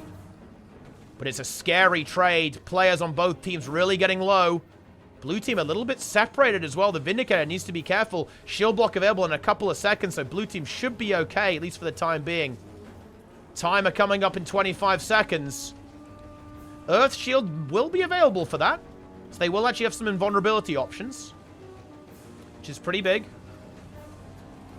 Tries to land and immobilize. Does get it on Frey, but Frey not really in a position to take too much damage. And now we're going into timer mode now. Here comes timer mode. That Earth Shield should be pretty nifty in timer. Invulnerability is a powerful tool when you can't heal yourself anymore. And there it is. We also, of course, have the Obsidian Flesh. And here we go. Let's see how this is going to go. We have the Willbender fully unleashing, going for full damage. Vindicator already taking all damage. Forced out the block already. HP bars for red, looking good so far. Where's the Earth Shield? I think it was already used, actually. I'm not sure it's available right now for the blue team, so they don't have that invulnerability. But Frey in a little bit of trouble as well. HP bars getting really low for blue, though. I believe they're going to go down. So can they hold on just a little bit more? The Willbender's also going to fall here as well. Is Frey going to be able to hold on? I don't think he is. We actually have downsides, but I think the gas is probably just a little bit too close. The Tempest falls as well, but we are going to see a rally as Draza falls out, and Frey is eliminated there right at the last second. What a crazy match. It's 2-1 for blue. Very scary, though. Some nerves of steel from blue, playing at incredibly low hit point values. Able to make it happen. And there you have it. Incredible stuff. Big plays here. Freylina and Zich X now at match point. They've got to make a comeback here.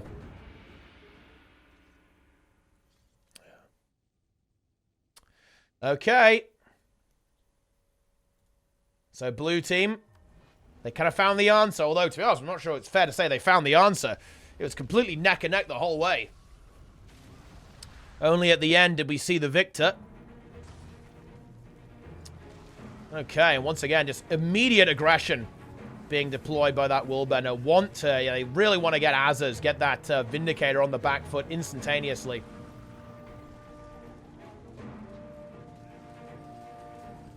Here we go.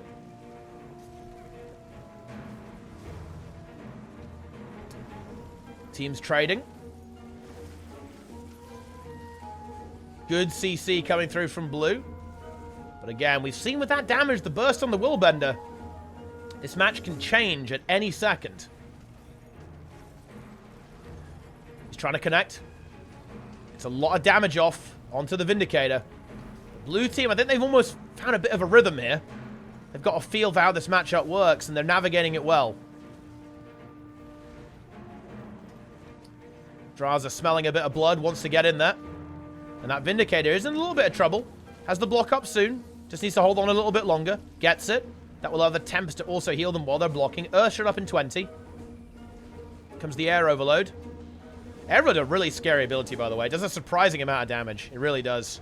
That Vindicator, though, In a little bit of a scary situation. No real major defensives for a while. This has to rely on the healing. Oh, good counter CC. This Abyssal Blot is such an insane ability in PvP, actually. Having us really short-cut on AoE pull is absolutely gnarly right now in all of these 2v2s, hitting both players there. And, of course, the poison application. Super nice with the Relic of the Demon Queen at the same time. Teams just absolutely brawling right now. Standing on top of each other and pumping. This Tempest weathering the storm magnificently. The protection uptime very, very high. Of course, both players applying protection to each other. 1 minute to go. So it looks like we might be going towards a timer game again. Which, of course, blue team did manage to win, but only by an absolute hair right at the last second. Shield's been popped as well. Will be available for timer. Just keep an eye. That's what you got to keep an eye out for, guys. These cooldowns. Look at the shield block. Look at the Earth Shield. That's what you need to be seeing. And yeah, Draza. The red team trying to, I think because the time is coming, they want to pile on the pressure. They want to turn the heat up a little bit. Make sure that they're the ones with the momentum going into timer so they can finish the job there, denying the healing of their opponents. They're doing a good job so far. Blue has got a reheal. They've got a reheal now. They do manage to shove their opponents off the edge, so they're in a good defensive posture right now. Vindicator drops down, lands a CC. Frey in a bit of trouble, tries to heal himself up again. 20 seconds on timer. Blue health bar's very low. They need to heal. They succeed so. And actually, the cleave is huge. Massive cleave from the Rev and the Tempest. Vindicator from blue still low. Wants to heal as much as they possibly can. Can they get back to full health? I think we can. Yep, we absolutely can. But red team also on a very healthy amount of HP bar. Earth Shield has been used, so it's not available. No invuln. Probably have an Obsidian Flesh, though, I'd say, on the Tempest. And let's see who's going to get the better of this. This Vindicator holding on. Has the shield block. And yeah, that's going to do it. Yeah, good preservation of cooldowns here by the blue team. Willbender falls and so does Frey. And the team with the most French wins. Frey and Draza go down. Wow. You know, this is actually... They're actually scary now. Because if they lost their last game versus Vague. And they lose this game too. They're in danger.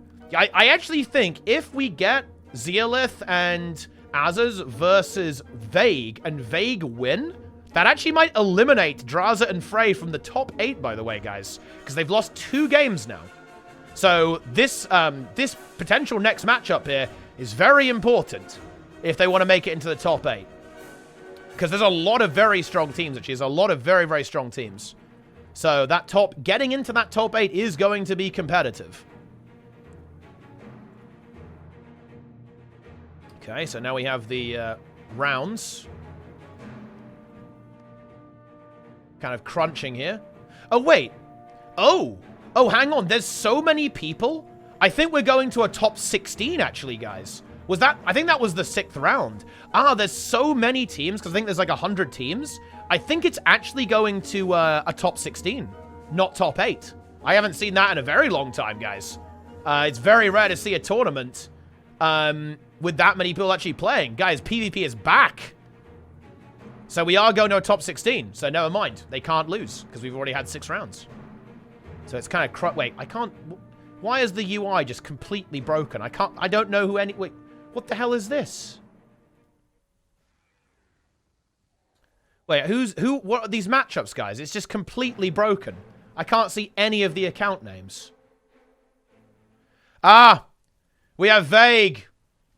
Unyielding Spirit and Vague, Willbender. Willbender gameplay here versus Astralaria and Yuff. Obviously, I think a lot of these first round matches are going to be relatively straightforward. The way the seeding works, it basically puts like the top team that did the best up against the weakest team, essentially. So like it puts the first seed up against the 16th seed in elimination. So basically a lot of these matches are going to be relatively straightforward. Interesting approach here, though. We have Catalyst and Spellbreaker versus the support Vindicator and, of course, the Willbender as well.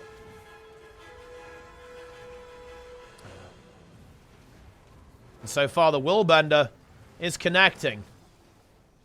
Support Vindy doing pretty well, actually, so far in these tournaments. It's definitely a bit of a tech choice that is popping up in these more team fight-oriented game modes in the 3v3 and the 2v2 as well. Vague in a little bit of trouble here, but Astralaria and a Benchwarmer perhaps in even more so, as they do not have a support, right? Like, oh, this is kind of a support warrior, isn't it, actually? Yeah, it's Heretic Amulet, kind of like a, wait, with Rune of the Reaper. What is this insane technology? That is crazy, actually. Whoa!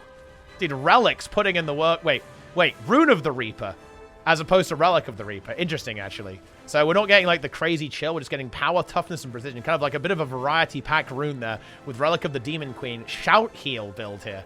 Very interesting setup. Looks like it might well be going to Timer. Of course, very tanky build is Catalyst, actually. Very, very tanky indeed. And actually, it almost feels like the Vague is in a little bit of trouble here, actually. With the blue team potentially about to fall.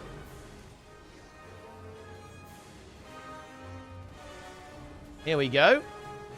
And actually, the Catalyst taking some very big heat at the last second, but Vague extending, almost getting punished for it. Now trying to connect. Catalyst needs to be very careful here. Vague gets pulled away from that Catalyst by the Spellbreaker. Some good synergy between these two teams. Earth Shield available.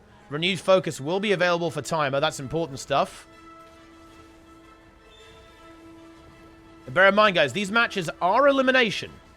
Right? They are elimination. So the team that loses this match is out of the tournament. So there's a lot at stake here. Vague and the Rev, very healthy here. Red team needs to replicate that if they want to win this game. They're able to do so, and here comes Timer. Here we go. Got to watch those HP. Oh, and they nuke Vague. Vague gets nuked. Has to pop renewed. Going into Timer in 3 seconds. He's on full HP, which is nice. Oh, and Astralaria. The response from the Willbender is cataclysmic. Spellbreaker gets obliterated. I think blue team are going to win. I really want to see some of these other games. There could be some incredibly relevant eliminations here, guys. I want to see what's going on here. Okay, so this game is pretty straightforward. This is just a Bindo and Misha. Let's see, what's this one? We have Krog and Hollow versus Sakaya and Toby with a double Spellbreaker. Actually, a pretty competitive match. We might want to take a look at that one at some point. I really wish this UI wasn't broken. I'm just trying to scan the matches for, like, really big eliminations. Looks like we have Kill and Esprit versus Nonamelon and Zintrex. That's also a pretty big match, actually. Looking a little bit intense there. Yeah. And we have Draza and... Oh, hang on! Whoa! Draza and Frey versus Lisa and Goku. And Goku and Lisa... Okay, we have to watch this. We have to watch. This is the one. This is the one, guys. We found the game. Draza and Frey potentially being eliminated by Lisa and Goku. Spellbreaker and Rev versus the Chrono and the Necromancer. Luron, thanks for the raid. Love to see that. Alright, here we go then. Let's see if this Spellbreaker and Rev can take this down.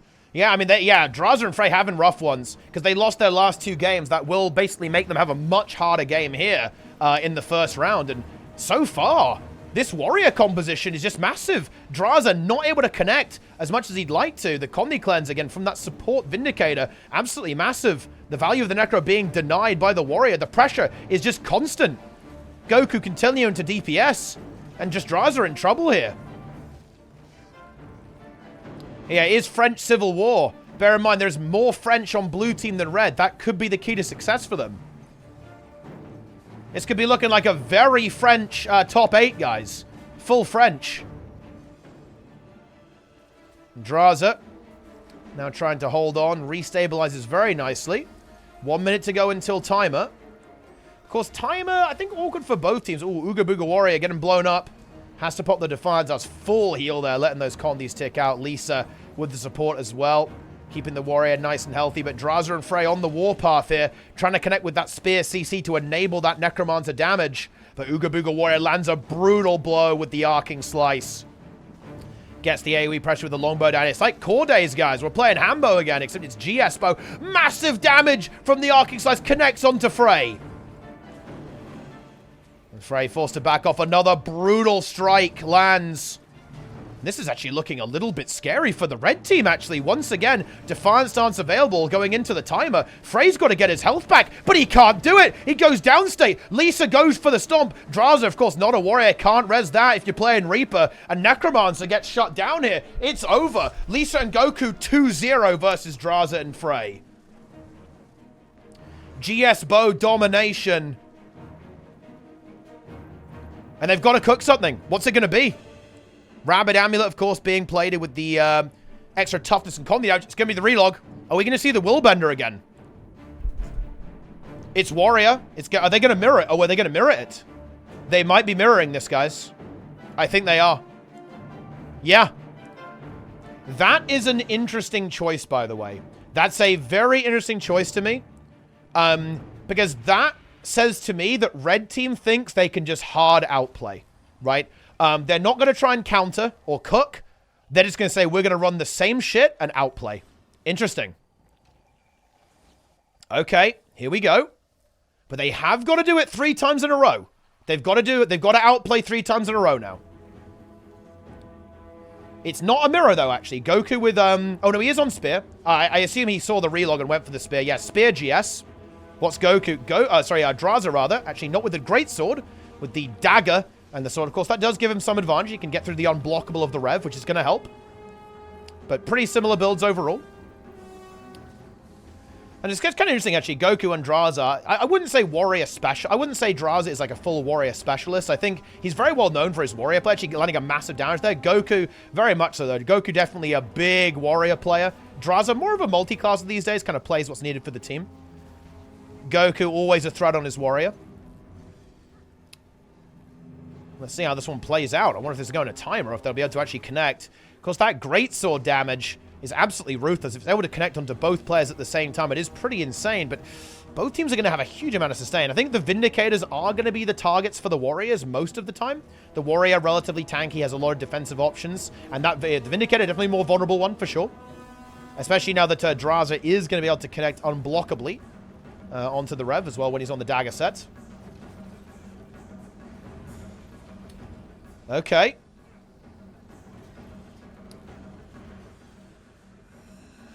Draza getting the damage off, but actually, it's over. Frey falls. Gets the War Banner, but they've got to restabilize. And look, this is looking scary. It's looking scary for Red. Bear in mind, guys, Red are done if they die here. If they die, they're done. No Defiance stance as well, by the way, actually, for Draza. Wants to have, like, the kind of higher overall sustain of Mending, which, you know, it's interesting because I feel like this is going to be less value if this goes to Timer. Having that invulnerability for Goku is going to be insane.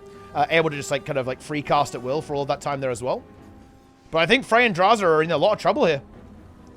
Goku and Lisa playing this comp out well. They've been doing it all tournament, of course. They know what's going on. They know how to make it work. Timer starting to loom. Frey not looking to die. Wants to play passively. Doesn't want to feed. 45 seconds. This is where these trades start to get relevant. There's no banner available. That's mostly relevant for the Stomp. Obviously, it won't revive. Draza with no banner. Goku will have his Rampage, though. And that could be a key tool. It's damage reduction and, of course, allows you to do a lot of damage. Gets 2 big hits onto Frey. I think we're not close enough to time it. Oh, he's going to go for the Rampage now. He wants to just pile on the pressure. He wants to have those high HP bars going to the final. Oh, Frey kind of gets caught on the train there. The rock lands into the Stomp. Oh, just barely gets the block. Oh, really good reactions there by Frey. Makes it happen. Goku was going for the kill, but couldn't quite find it. Spear Marshal support does not land this time. Bear in mind, you've got to get the initial hit for it to connect these days. 2 seconds, and Frey is actually pretty low. And there's Defiance Arts for Goku. This is going to be a win for Blue. I don't see a way Draza can win this. I don't think.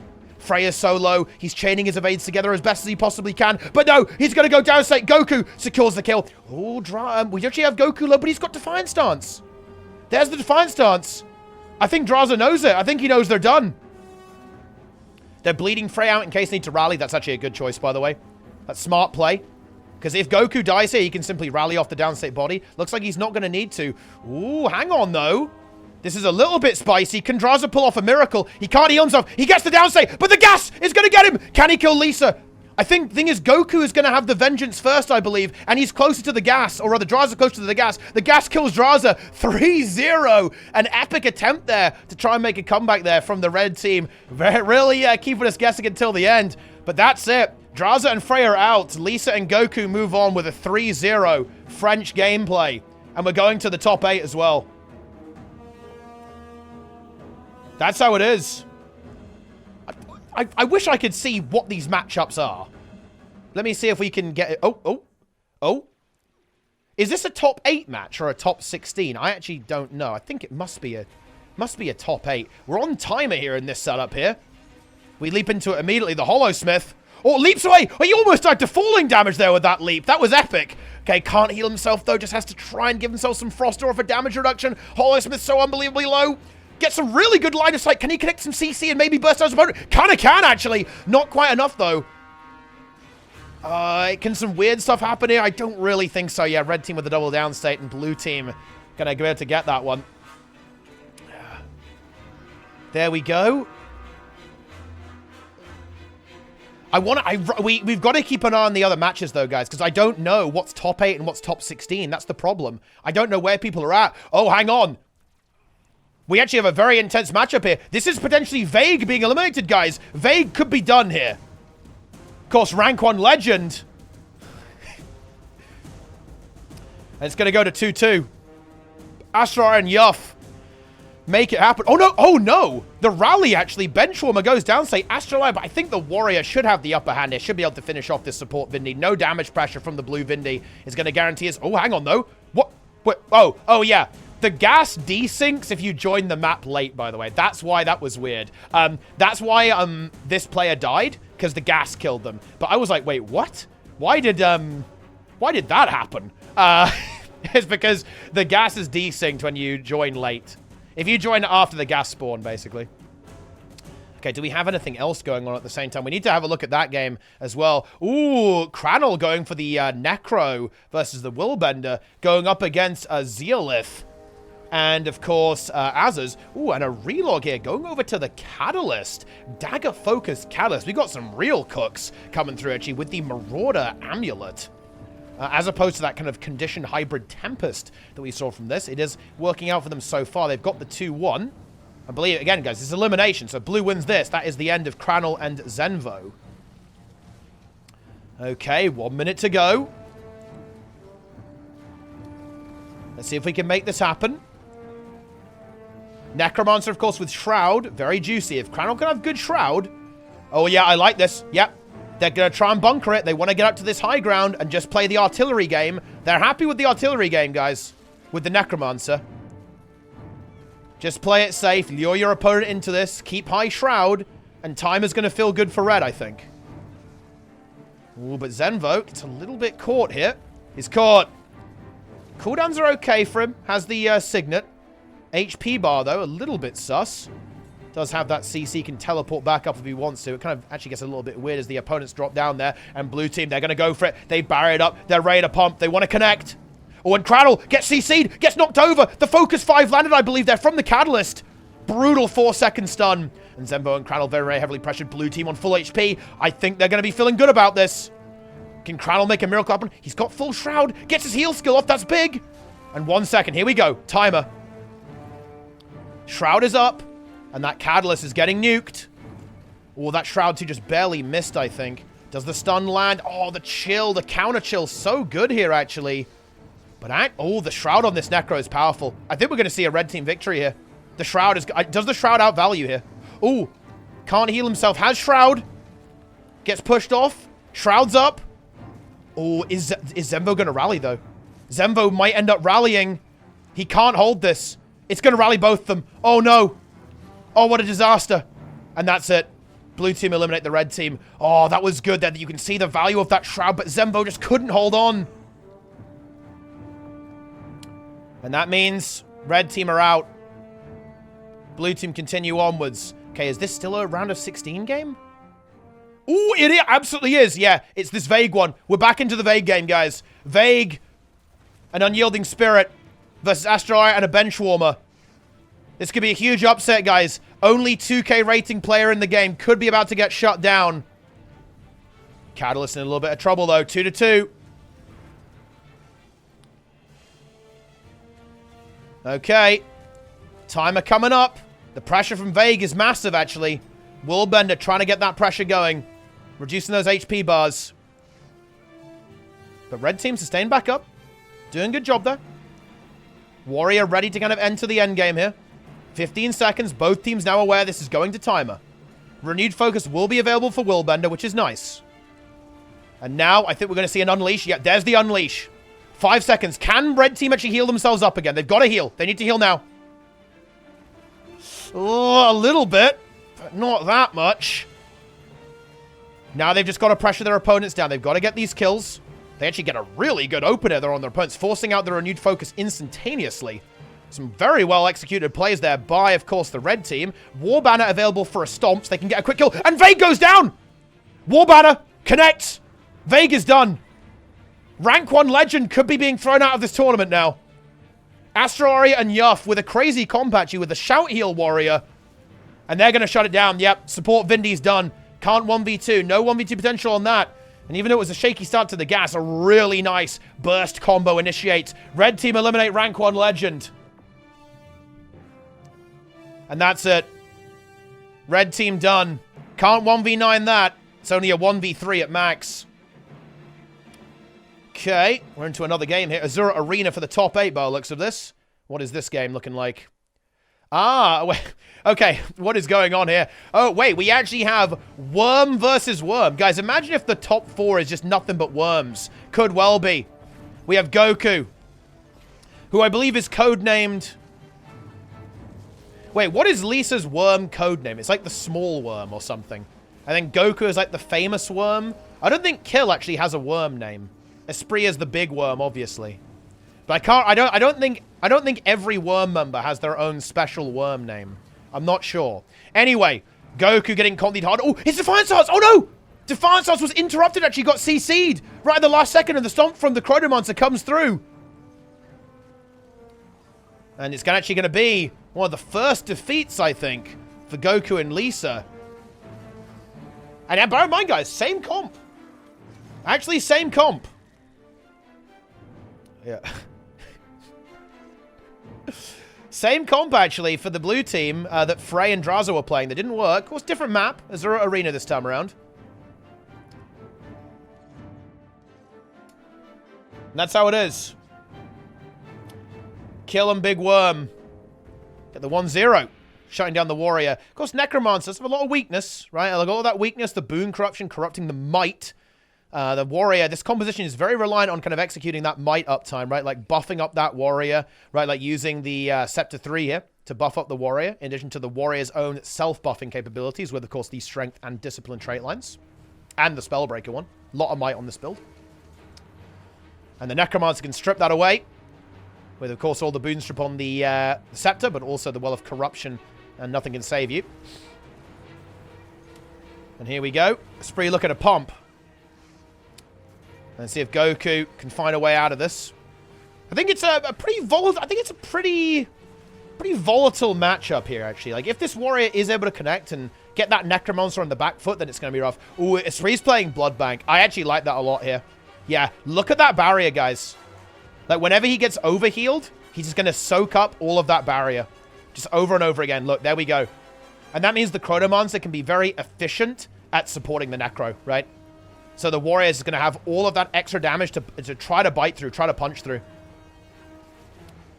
And Lisa already getting very pressured here. But Goku is almost being allowed to free cast. But is that going to matter?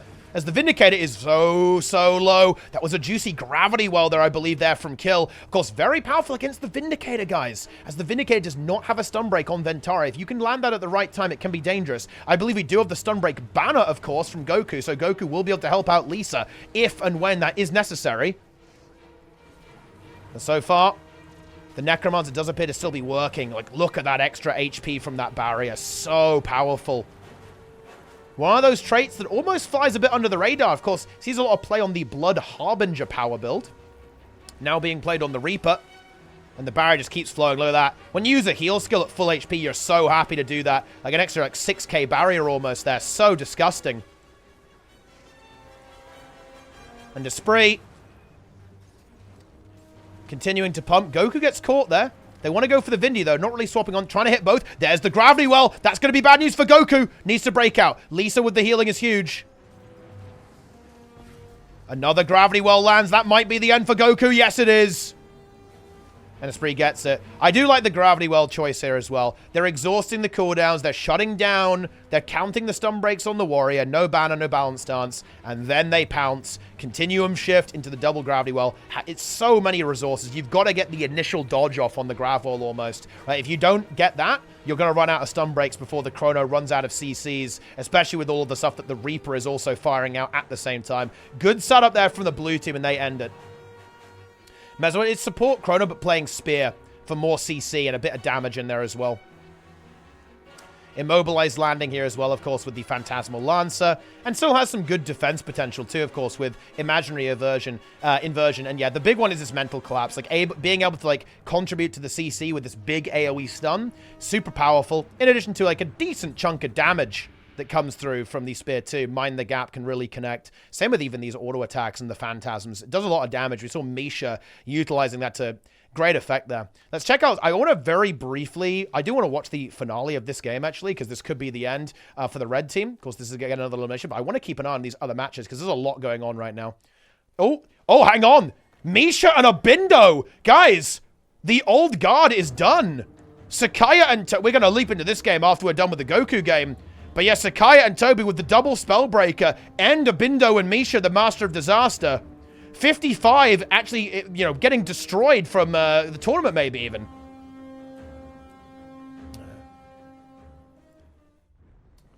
Okay. Erozik and Chloe in Trig I Trust here as well versus that Tempest comp there. Zeolith and Azaz doing a good job there. Pretty unorthodox from Erozik and Chloe there with the Untamed and the Herald. Probably a con the Herald there, but I want to leap back into this Goku game. Benchwarmer versus XX Abaddon XX versus Never Satisfied. Spectre and Spellbreaker. We've got some crazy variety going on here. Right, where is that Goku game? We need to get back into that one, I think, because that is the one that's going to be ending. Okay. So, can Goku and Lisa make some magic happen? Or we go into top 4 with, of course, the big worm and kill. Wait, guys, how many French teams are here? Wait, gamers, are we going to a full French top 4? It's going to be almost full French. Yeah, it's going to be... Well, it's a bit of French team kill in this one, isn't there, actually? But yeah, obviously, kill on the big worm, double French. And, of course, Zeolith and Az is also French.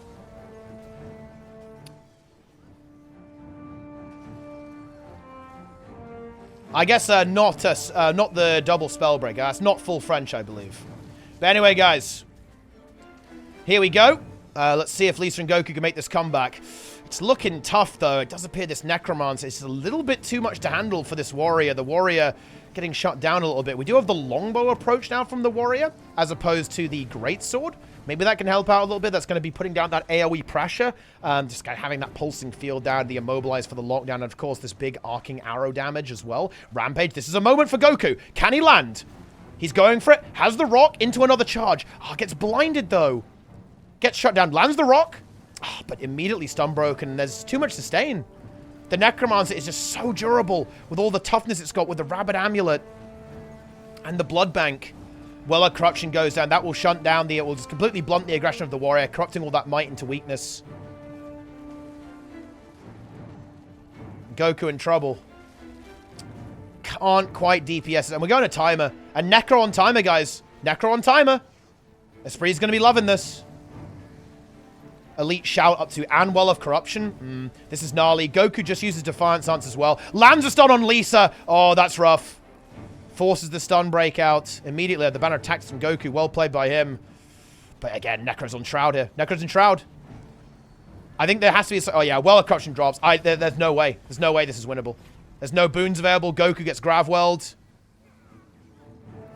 We have double down state. Lisa and Goku. They fought hard, but it's the Necromancer that's going to eliminate the Spellbreaker and the Vindicator. And that's how it is.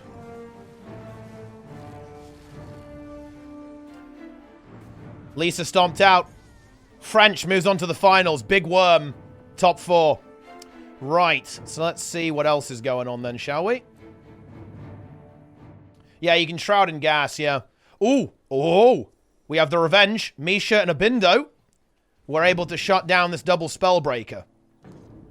Both for, what we actually, wait, is this like a more, yeah, this is a, yeah. Okay, so we actually have a different setup here. We have one warrior with Heretic, with Discipline, Tactics, and Spellbreaker, to the limit being used.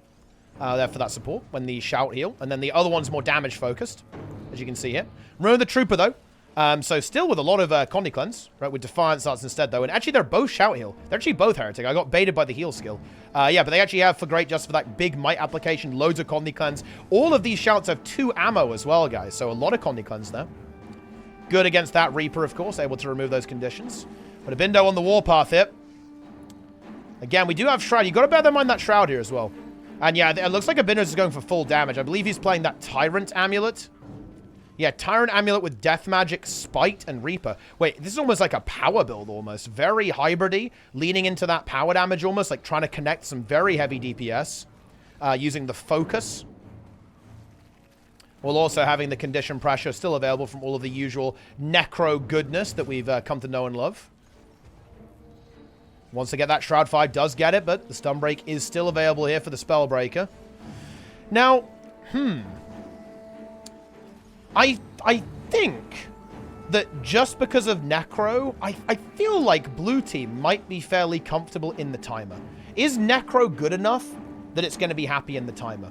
It actually might be. It still has a bit of toughness from the Tyrant Amulet. Good chunk of Shroud here. And when it comes right down to it, when it's able to trade 1-to-1 in a small confined area, that Necromancer is going to be having a good time. And bear in mind, the Mesmer's no slouch when it comes to damage. And we've got a Time Warp drop there, and especially if we get forced all the way up here, right? We get forced up to the top of here. Boom, we've got the double Time Warp potentially. We've got the feedback being played to deny the spear projectiles. Necro AoE is going. I kind of like it on this map here for the Necromancer. Let's see how it plays out. Does appear that Red Team is also thinking about timer, though. As you can see, they're playing relatively passively right now. Maybe they're not feeling comfortable to attack right now. The heat is certainly on from Blue. Oh, and they're going to go for the kill, actually. Force the Defiance stance out. Still 46 seconds to go, so there is a little bit of time left over. Spear Marshal support lands, but Misha counters it immediately with support from the rifle. Okay. Misha and Abindo. Think getting ready. Yeah, they want to be up top. We've got the CS Time Warp. So big cooldowns available here. And now they just want to get a bit of pressure on before the timer. Here we go. These warriors, of course, also looking to do the same. I am a bit worried for them after the timer, though, guys. I'll admit that. I like the... actually, we already used the Time Warps, actually, from Misha. So we're not going to have the double Time Warp up here, but they're just really trying to pile on the pressure going into timer. Both of them actually get hit by a CC. Misha looking to get some damage and reducing those HP bars. Ooh, and there's the gas. What's Abindo on full Shroud? Ooh, that's annoying. That is annoying for those warriors to deal with. Drops out, wants to get another go. Yeah, I like this play. Very passive. They know they've got the Necromancer here. And that warrior trying to kite around. Not going to be good enough, though. Yeah, the gas will claim that warrior. Might have just barely enough time. Oh, I don't think they actually do have enough time. Yeah, here comes the gas. Oh, maybe they can get a Vengeance off and go for some Miracle? I think has to go for it, right? No, they're conceding. Simply conceding. Goes into the gas and ends the game. 2-1 in favor of Blue. Who am I? I'm Vague. AKA Akamoon. Highest rated rank 1 in Guild Wars 2 history. Legendary Revenant of the Mists. Of course, I was single-handedly able to get 2045 rating without any French kid throwing for me on the enemy team. People are mad because they are just bad. I just got eliminated by a guy named Astralaria. God knows who even is that guy. It happens. Even Real Madrid loses sometimes. Jesus. Yeah. Well, I mean, there you go. It is what it is. Alrighty then, here we go. It's match point. After a rough start, losing the first round. Misha and Abindo out for blood. Oh, what a big opener onto this warrior. In some trouble. I think we have a dagger build here. Now, we're still playing the same setup. It's the shout heal with all the shouts, all that kind of wonderful stuff. And wow, just big aggression from Blue. 55 just going for it. They're feeling good, feeling confident. They know this is match point. They're not going to play this one super passively. Abindo just going in for the kill. Wants to make it happen. Wants a DPS. Gets a big stun. Or if he could land a pistol 3 into the focus, that could be big. It is. The sustain is good, but actually, the Reaper's not done just yet. If we land another CC, this could actually just be a kill this early on. Oh, it's going to land. Oh, just barely gets the dodge. And red team just don't have an answer. 55, they are back in business. They dial it up. They do not like losing. They're here to bring the pain onto their opponents. And this warrior just cowering down below at this point. No stun break for Abindo. Does have to take his foot off the pedal a little bit there. But I think he's just ready to go. These cooldowns on these shouts very, very short. Just wants to get going. Can't quite hit this warrior super easily. And red team are able to get a momentary break from the onslaught by shoving away the blue team.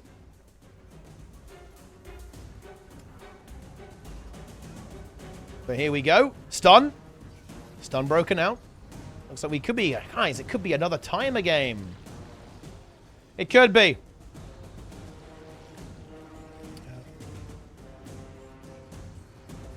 One minute to go. What is the win condition for these warriors, though? I think they've got to get a kill early. Like, they've got to somehow flip the script and find some aggression. Feedback, though, so annoying. Denying that aggression. Blocking those spear attacks is the Chronomancer. And there's the stun onto AAE. Full counter. Saves the warrior for now, but how much longer is that going to last? I don't think that much longer. Here we go. Stun denied by stability. But these warriors not getting anything done. 30 seconds to go, and they've just been basically running away the entire game. Ooh, nice stun through the terrain there by Abindo, forcing out another stun break. Big CC, big focus. I think this is almost a foregone conclusion at this stage. Unless there's some kind of... I actually think the win condition is some goofy-ass vengeance memes. No joke. For red team. I think that's the only way.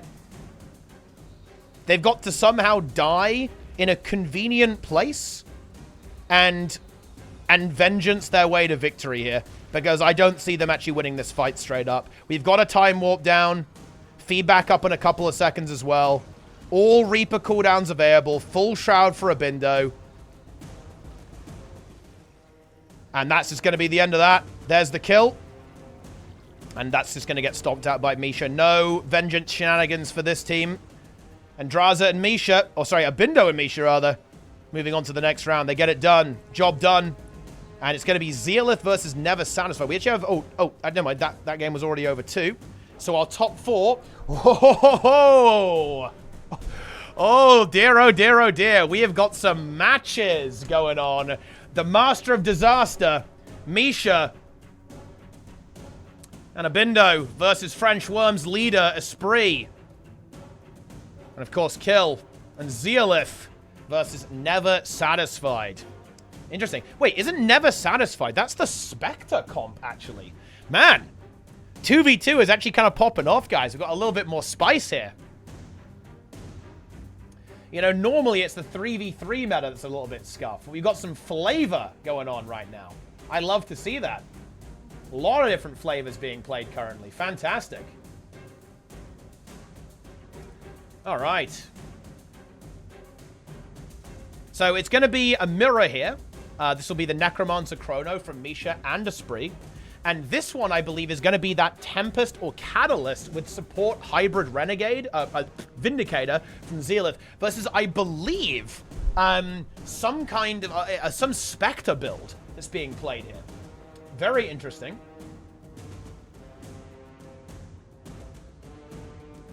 Very, very interesting indeed.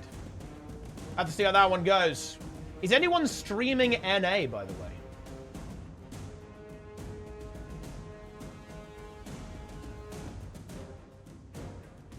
Kiva is. How is NA going? He's playing push right now, actually. Wait, is NA already over? Maybe?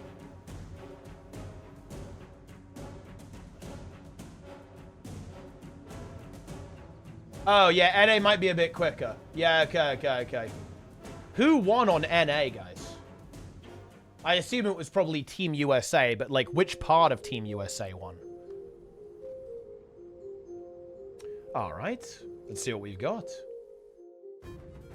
Helio Phoenix. Ah, very exciting. Okay, here it is. So yeah, guys, check this out. We have a Spectre set up here. Carrying an amulet. It's essentially just the regular old Spectre build, actually, isn't it? Versus, and with XX, Abaddon XX. Versus Azaz and Zealith. Okay. Interesting one. I'm not totally sold on the Spectre, to be honest. I'm not sure it's going to have the sticking power to really engage into the blue team here, because we've seen that this blue team is more than capable of weathering even some very aggressive fire from enemy teams, and Spectre definitely does have that ability to blast, like with this big Scepter 3 like burst. Look at all those colonies getting nuked onto that player, but it's a lot of cleanse here, a lot of sustain from the blue team, and the Spectre kind of already getting a little bit caught here, actually. And yeah, red just getting shoved away a little bit at the same time. Yeah. And guys, by the way, chat, just chill out, okay? Look. Can we not do drama? How about a nice relaxing stream? Relaxing, fun time, just enjoying some 2v2. Yeah, it's looking a little bit tricky here for the red team. Spectre, of course, does have this kind of cool support element to it, healing up that warrior quite nicely. It does have Shroud, too, so in a similar way to Necromancer, you can use that to buffer your HP, of course, in the timer, if we do go that. Vindicator taking heavy damage, but it's almost not quite enough overall damage. Not quite enough shove from red. They're able to connect, but then they get pushed away, and they aren't able to fully continue that pressure. They need to have the momentum on their side. Yeah. Okay. 1 minute on timer. Keep that in mind, guys. Big CC from the warrior landing as well. Is it Hammer Warrior? Oh, no, it's Staff. Oh, yeah, I saw like a leap animation. I thought Hammer, but no, Staff also has that same animation. Big spear connection. The protection uptime, though, very, very juicy on the blue team. Able to kind of negate a lot of the damage from that spear warrior. And here comes timer. Blue looking to pile on the pressure. They want to turn up the heat now. And make sure their opponents are not able to enter the timer with a good state. Okay. Oh, yeah, and red. That Spectre's got to get some health back. No heal skill for 15 seconds, though. Does have Shroud, but that's not really going to be good enough, I think, on timer. Yeah, has to go into Shroud now. 5 seconds. Will be able to actually get a heal skill off, but that is going to leave, well, the blue team kind of, like, able to just pretty much free cast and get all of their health back going into timer. And yeah, they're fully sustained. Earth Shield available. Cooldowns are going to be coming back up as well. Yeah, this is going to be a little bit rough. They need to be careful of the gas. The gas is coming. Well, I think the red team just conceded. They just ran into the gas.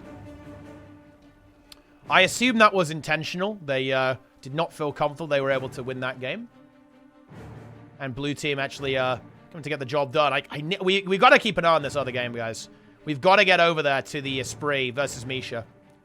How's this one going? Oh, it's just about to begin. I wonder if they've already done a round.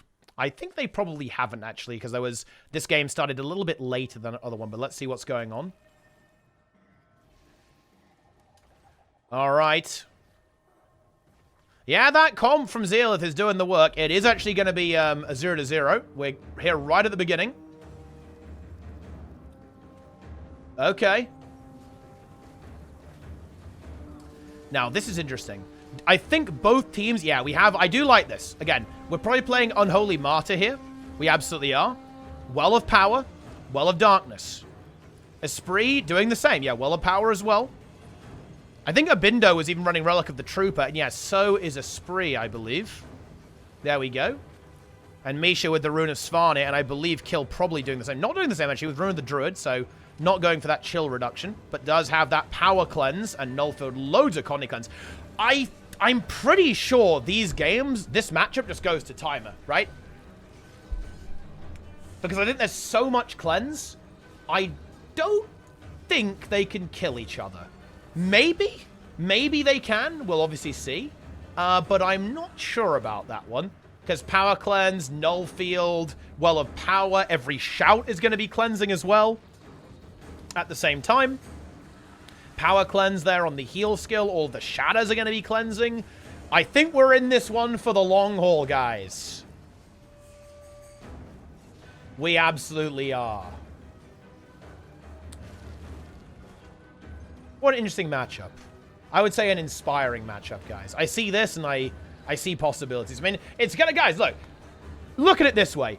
Look at this as like a little bit of modern art, a little bit of creativity the players are putting on a show. They're using their abilities in a variety of artistic ways to bedazzle us, give us a wonderful light show, and then the actual game starts 3 minutes into the round. In all seriousness, things are about to get relevant. We're coming up to the 1 minute mark, so that means this is where players are going to have to really be careful about managing their cooldowns. Maybe trying to shove their opponents down the stairs so they can have a positional advantage at the start of the gas.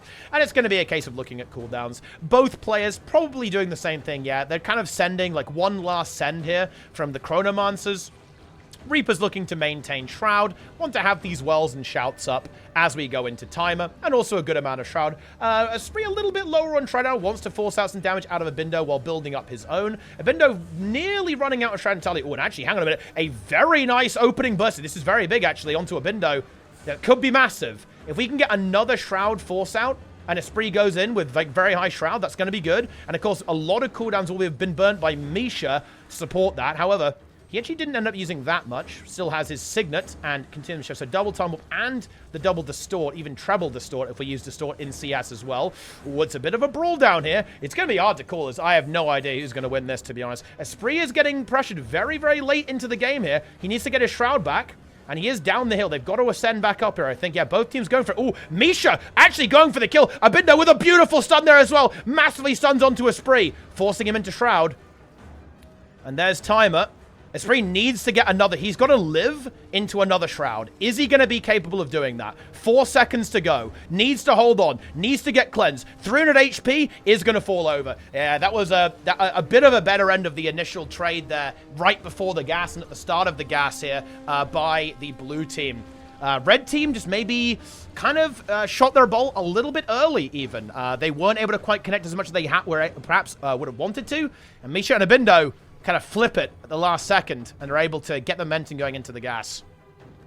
Let's keep an eye on that other game while we wait for this one to start, guys. Let's see if something else is happening. Oh, no, it's fairly straightforward.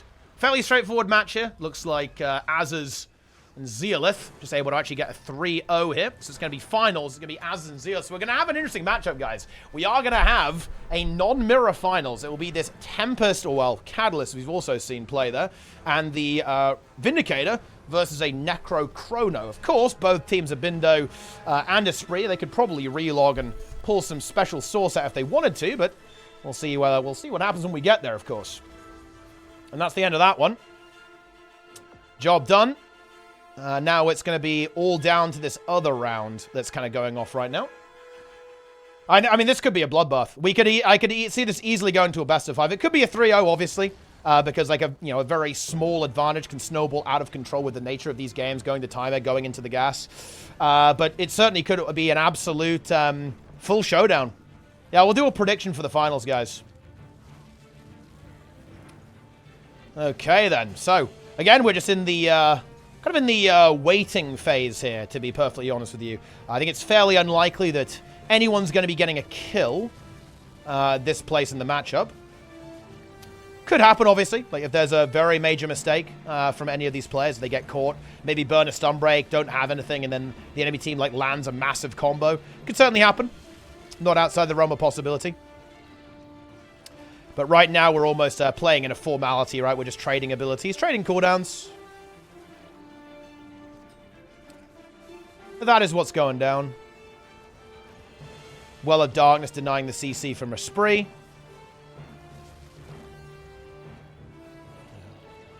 Spree wins easy. Well, I mean, I guess we'll see. He's got to win this game first.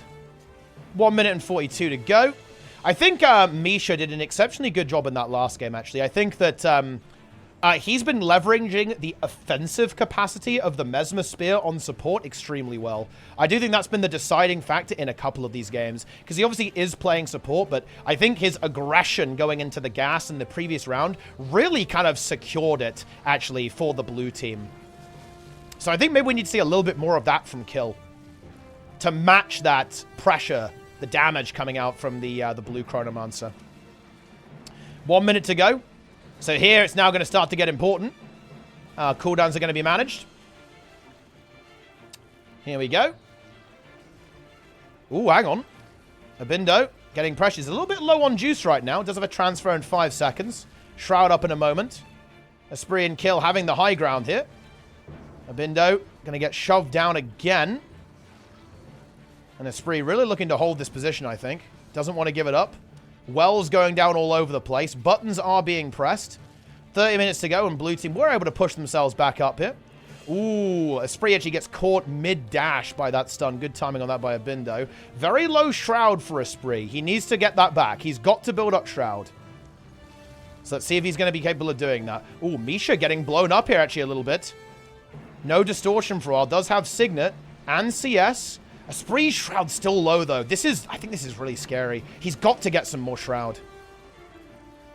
Well, the power goes down, and the transfer. Oh, but Abindo is still... I mean, he's not got the most Shroud, but he's got more than Esprit. Esprit goes into Shroud again. They want to get this aggression there, but again, Esprit's on 50%. Oh, I don't think this is a good start for the red team whatsoever. I think Esprit's just dead here. He's got Shroud... But this endgame here, I think, is just being handled a little bit better by the blue team pretty consistently. That was not a clean entry into the endgame, and blue team did a very good job there. Esprit just did not feel like he was able to build up his Shroud and kept going in there, kept trying to apply the pressure, get some pain onto the opponent. But Bindo and Misha just kind of held firm, deflected the attacks, and denied that Necromancer from being able to be healthy going into the endgame. Yeah. Misha is activated. Yeah, it's a Rune of the Svanir here, guys. Avatar, Rune of the Svanir, and Relic of the Flock. Energy transference, energy transference. Just a regular support chrono build. Actually, slightly different. Going with Auspicious Anguish.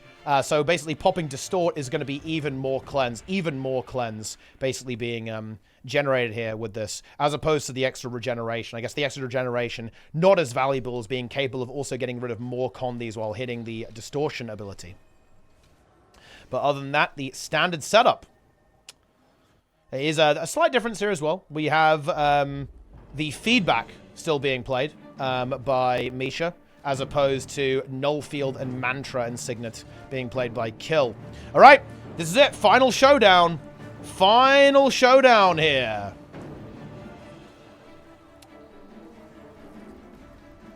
Can Esprit and Kill make a comeback? They've got to do it. They've got to win 3 in a row now. I think they probably are aware of what's been going wrong. Just haven't been getting a smooth transition into the gas phase of the game. So let's see if they can rectify that in this matchup. I mean, again, it's a bit of a weird one because it all is going to come down to like the last minute of the round. So right now we're almost like we're almost like doing the ultimate mind game, guys. You know, we have to use cooldowns, but we've got to have them ready for the last minute of the game, and then we've got to have our cooldowns ready again for the 0th minute of the game when the game is actually over. So far, I do think we're just seeing blue team trade a little bit consistently better overall as well. Looks to be good trades. The feedback, of course, from Misha, even more super speed and resistance. Very nifty, of course, for the Reaper to be able to just continuously connect its damage output. Very powerful boons and effects to have in that situation. The Ore rune as well also being used there. Esprit with the Svanir rune for that lowered chill. Or with all condition damage, all condition duration lowered there as well. Okay. Ooh, Bindo actually does get a big hit to him there. A minute to go. Esprit smelling a bit of blood in the water. Wants to go for it. I'm liking this. Okay. Okay, hang on a minute. We're cooking. We're cooking here. Abindo under pressure. Misha also taking heavy fire. Or in a bit of a weird spot where Esprit's free casting on them. And French team, red team looking juicy. Big staff rotation now coming through from Esprit. Gets a transfer. It's cleansed away immediately and counter-transferred. But Abindo now in trouble. Esprit going for it. 30 seconds to go.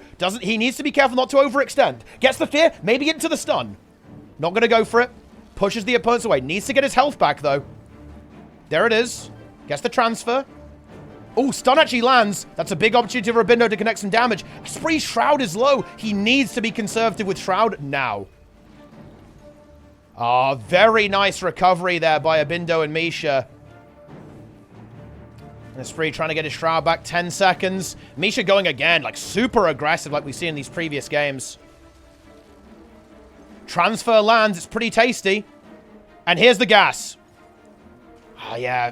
Not much Shroud. Abindo's got full Shroud. I don't think this is winnable for Red. Very good Shroud management by Abindo. He knows what he's got to do to win. Esprit now has managed to scrabble some, but we've already seen a very good trade at the start of the gas phase for this team. I like dropping out early there, by the way. Oh, no! He got hit by the stun! If he dodged that, maybe there was some potential, but they both got hit by the elite shout there from Abindo, and a devastating CC is going to take this to a 3-0. We're going to rank 55 versus insane French Theorycraft in the grand finals. Non-stop games. Ah, here we go. Ooh, Hall of the Mists grand finale.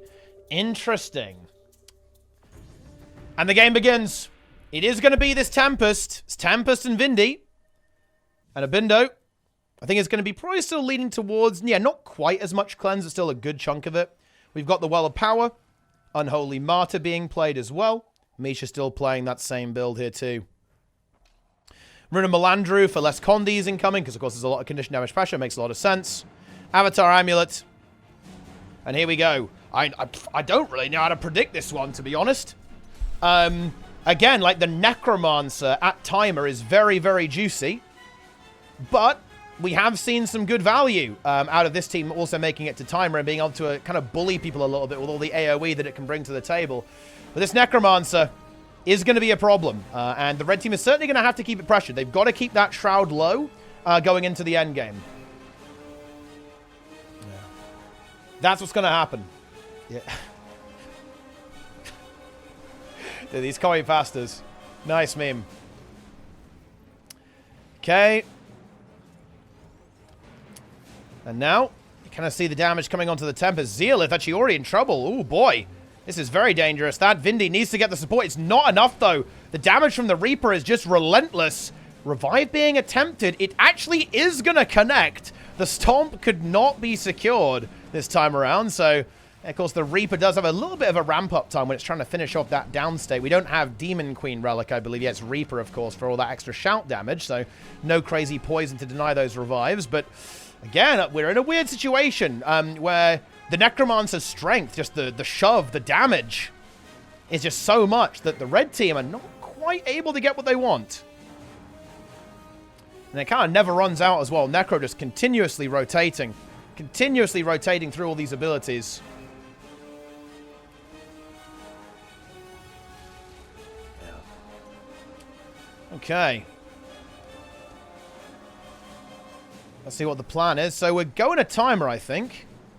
And this is where red team needs to get rid of the Shroud. They need to deplete Abindo's Shroud pool. So they've got to force him into Shroud. And then make sure he hasn't got any going into the endgame. I do think this is a pretty juicy map for Necro. Loads of kiting potential. A lot of the maps are pretty good for Necro, to be perfectly honest with you. Well, I mean, you know, 2v2 and 3v3 is pretty good for Necro as well. Oh, a massive pull there from Azaz. But Abindo, I mean, he's really playing this smart. He did this in the last game as well. Like, just making sure he's got the Shroud, not spending too much of it. He knows how they win this game. And actually, well, they win this game just by instantly killing Zealith. That'll also do it. The Stomp is going to deny the res as well. Has to Vapor Form. But again, that means it's is it resable? I don't think so now, because all the damage cooldowns are now back. I think it's going to be a cleave situation. Yeah, both players going down. So Misha gets the Stomp, and yeah, This comp has finally met its match. It did actually do a good job of beating some Necro Chrono matchups. It has done that previously. But it's not working here. The Theory Craft maybe has not been enough. Let's see if we're going to see any changes, any relogs potentially. Maybe it's going to be a Svanir relic, rune rather, to deal with the chill on the Vindicator. Not being played right now, as you can see. Flock relic and then Rune of the Druid. Ooh. Okay, we might be seeing a bit of a switch up. Okay. Okay. We are. I think we're playing the Catalyst now. We are. So here's the other composition that's now being played. We have a Power Catalyst, Lightning Rod, in fact. Air, Fire, and Catalyst with Dagger Focus. So very heavy CC spam. Getting that weakness pressure out there. And just power damage burst. And then it's going to be... Is this a full support Vindy? Yes, it is. Full support Vindicator. As opposed to the hybrid. Let's see if this is going to fare any better. Yeah. Ooh! That is a big burst. That Lightning Rod burst is pretty colossal. Of course, this build is, you know, it's going to be a little bit squishier, but again, they have that full support. The Vindicator needs to be able to kind of keep this Catalyst alive. That is what needs to happen here. Wow, I never would have seen that. I mean, the support needs to keep the damage alive? Wow. I never would have seen that one coming, guys. I would still say, though, this Reaper is just a bit of a bully, to be honest. It's a bit of a bully situation. Ooh, Abindo gets hit pretty hard, though. As I say that, I shouldn't even bother commenting. I'm just going to immediately curse the players. Oh, big CC lands. Those lightning rods connecting. Abindo in trouble. He's still stunned more. He's got no shroud. That Catalyst is pumping. Tries to catch up there. The chill and the slow super ring. Massive CC there from Misha. Not only supporting with healing, but also supporting with that offensive potential that spear is bringing to the table. Earth Shield now being in play here will allow some invulnerability, but also some damage in CC. Nice dodge jump. Ooh, couldn't get the dodge, the jump leap there. Nabindo escapes. Runs away to victory. Another Gale is coming, though. If this Gale lands, that is where the combo can begin. We're going to be looking to land that. Does it land? Or it does not. It is dodged. So no Gale this time around. No CC. Because that's where it all begins. Landing that Gale enables that Lightning Rod combo to begin. 1 minute to go. Misha distorts that. Doesn't want to take any damage. Again, they're looking at the timer. Abindo is a lot lower on Shroud this time, though. Like, the Catalyst has been doing a good job of very consistently pressuring this Necromancer. And this could be the key to victory for Red Team. We can see that now, right? Only 4k Shroud. Because I think, you know, the Necros has such an easy time with Condis that the Condi hybrid builds were not really putting in enough work. Whereas this setup is working a little bit better. Ooh, does have to stun break out of that, though. Gets hit by that Reaper stun. Eclipse Sentinel taking big damage, but has the Earth Shield to sustain. Now they've got to pressure the Reaper. Abindo's going to be looking to build up Shroud. They've got to deny that. Misha, though, actually incredibly low. Gets CC'd. Might be able to get his mantra off. Yes, he absolutely is. Should be able to get up to a good chunk of HP. Abindo in Shroud, having to use a good chunk of it, actually, to actually get this pressure off. Azaz and Zealith remaining relatively high HP. This is the moment that Red Team have got to go for it. And they are going to go for it. Going big damage onto Misha. Oh, a beautiful stun from Abindo, though. Shutting down that aggression, but is it going to be enough? 10 seconds on the clock. They really want to go for Misha. They want that damage. Misha is a little bit on the low side. 67%, 5 seconds. And actually, a massive burst lands. Misha heals up, but is it going to be enough? He's the triumphant trio, but he goes down state right as the gas comes through. And the Catalyst comp, the power setup, is going to make it happen. Abindo can't res that. I think that's just a concede. I think he wasn't really moving there. Maybe he's going to try and play it out, but no, it's not going to work realistically. That was going to be a bit ambitious. And we're going to 1-1. The Theory Craft is here. It's going to be a grueling finals, guys. We have got a lot of timer games going on. It's not over. The Catalyst finds the answer, though, utilizing that Arcane Wave, by the way, guys, for that guaranteed daze, which, of course, is going to activate Lightning Rod, even in AoE capacity. Double Lightning Rods there for some huge area damage. And, of course, the Blast Finisher, too, which can be nifty. Light fields being in play, water fields potentially, fire fields for more might, all that kind of good stuff. And the Catalyst makes it happen. Alrighty then, here we go.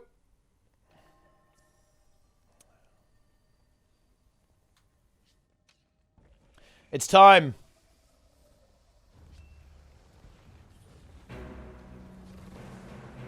Here we go. Ooh, red team feeling emboldened. They just go straight down to business. And I do like that. Like, the way they were able to win that last game, guys, bear in mind, they just kept the pressure up. They did not let the Necro build up the Shroud. That was the really key thing that happened there. Was that Shroud was denied. And without that Shroud, the Necromancer was not able to sustain quite as well, and that allowed them to pressure the Chronomancer very aggressively before that timer. Abindo now with the full shout setup, by the way, just like full all-out damage. Is he going for the Tyrant build? He is, yeah. Tyrant build with Relic of the Sunless. This is a very interesting relic, by the way. It will actually summon the puddle on your target. And don't be deceived, by the way, by the tooltip. It actually does quite a lot of damage as well if you actually successfully summon the pool and get a lockdown. If you get a stun and you summon the pool on your target, because it spawns on your target, not around you, that is going to be some serious damage that's going to be coming out of that. Now with full shroud, but this does mean he has lower health, right? Bear that in mind. He's not on the Carrion Amulet. A little bit less health, down to 19,000. That means that him, building up that shroud is going to be a little bit harder to do as well. So there's always a trade-off here. Eclipse Center. Oh, there's the puddle! The puddle lands! It's kind of pumping. The puddle damage is huge. But actually, the Vindicator sustains it. The Vindicator sustained it, guys, even with a really nice setup from Misha, landing the Immobilize, and of course connecting the Shout. It wasn't enough. And look at the health bars right now. We see the red team pushing in. Misha's got nothing left almost. So unbelievable. He goes downstate. The Catalyst technology. Abindo and Misha, they're done. 2-1 in favor of French Catalyst Theorycraft. One more. New French Worms leader, Azaz and Zealith here. Esprit demoted. Eclipse Sentinel, new Worms leader. The Eclipse Worm. Azaz, of course, new name, the alt account Worm. The mainless Worm. It's too soon, guys. I feel bad about that one. I shouldn't be saying that. Okay. By the way, guys, fun fact. Azaz, the only PvP player to not lose his account for doing something unhinged. Yeah.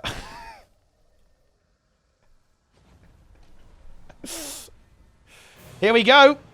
Can they get the job done? Yeah.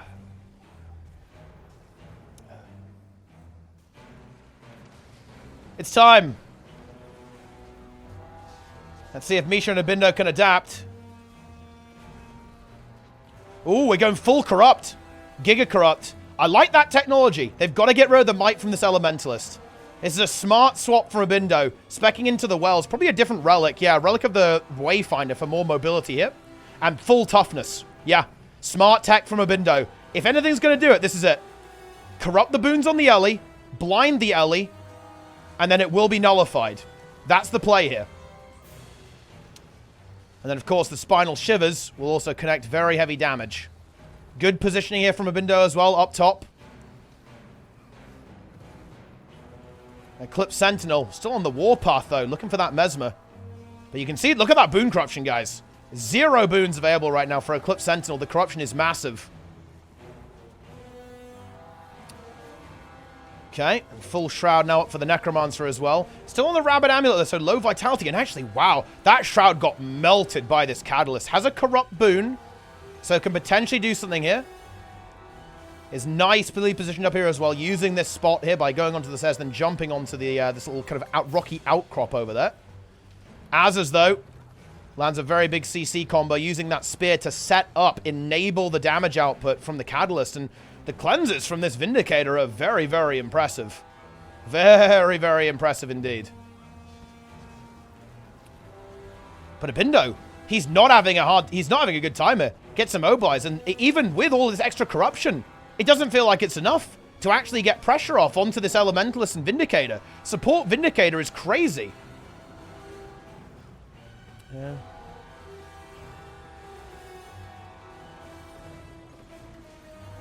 Tries to land the corrupt, does so, and it's going to apply a lot of nasty stuff there. No might. Abindo trying to get that Shroud back again. is doing so up to 10,000 now. 43 seconds on the clock. And I thought they are doing a bit better this time. Like, Misha is not dying. Okay, I think the Boon Corruption is useful. And Abindo, he's on Max Shroud. I like this. 30 seconds to go. However, he has got to make it to the timer without losing any of the Shroud. Or, well, without losing as much of it as he can. He needs to hold on to it. Playing it smart, though. Yep. Not burning it. Just pressuring. Just using the weapon abilities. Some utility heals. Holding the wells is juicy as well. Yeah. Look, if they don't win this, then it's not winnable. This is the best they're going to get. The setup for blue is really good. It's a really good setup for blue. Ooh, but actually, bit of a counterattack. There's the timer and full Shroud. How is Red going to play this? They've got to, I think they've got to run until the Shroud is gone. Ooh, yeah, look at that. Ellie gets blown up. Not looking good. Yeah. Very smart play here and build switch-ups here from the blue team. We're almost certainly going to a 2-2. Well, we're definitely going to a 2-2. Red hasn't got this anymore.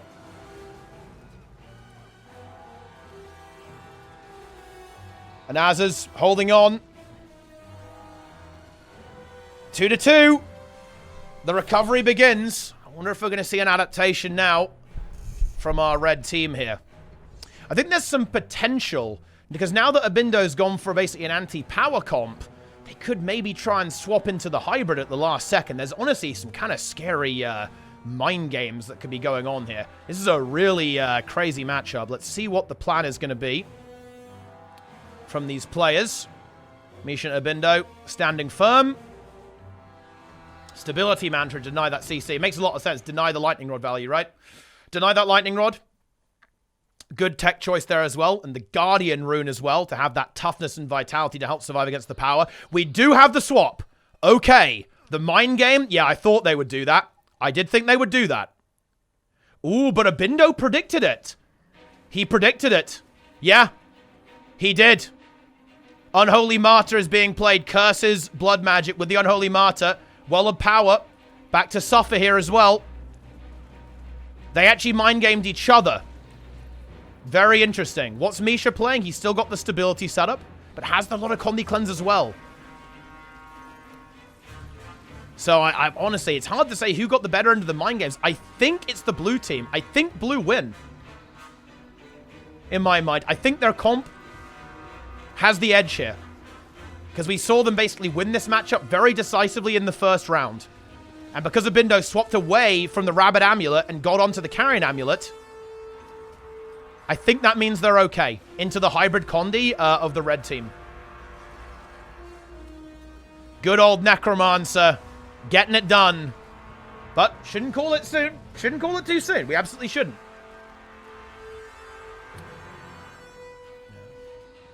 Yes.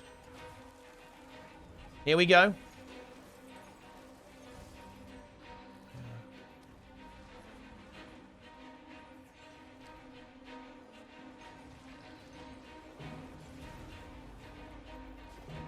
The trades are happening. Elementalist getting blasted. Abindo's Shroud a little bit low, but it's a minute until the timer. Looks like red team are going to go for Misha. They are going to try and take him out. He's very dry on cooldowns, actually. Hang on a minute. We could be in a little bit of trouble. Misha's got to get out. Has a stability mantra and a time warp available. Red team on the warpath, though. Oh, but the mobility, the super speed is huge. Very good kiting by Misha. Gets out of a sticky situation. Continues to support himself up. But Misha actually still in trouble. Doesn't have a Signet right now. No Distort. Red team, they're getting the redemption for the first round. They think they can win this matchup. And the heat is on right now onto Misha. He's not out of the woods yet. He has a double Distort coming up and has a full reset on those shatters. Oh, Vindicator needs to be a little bit careful with extending.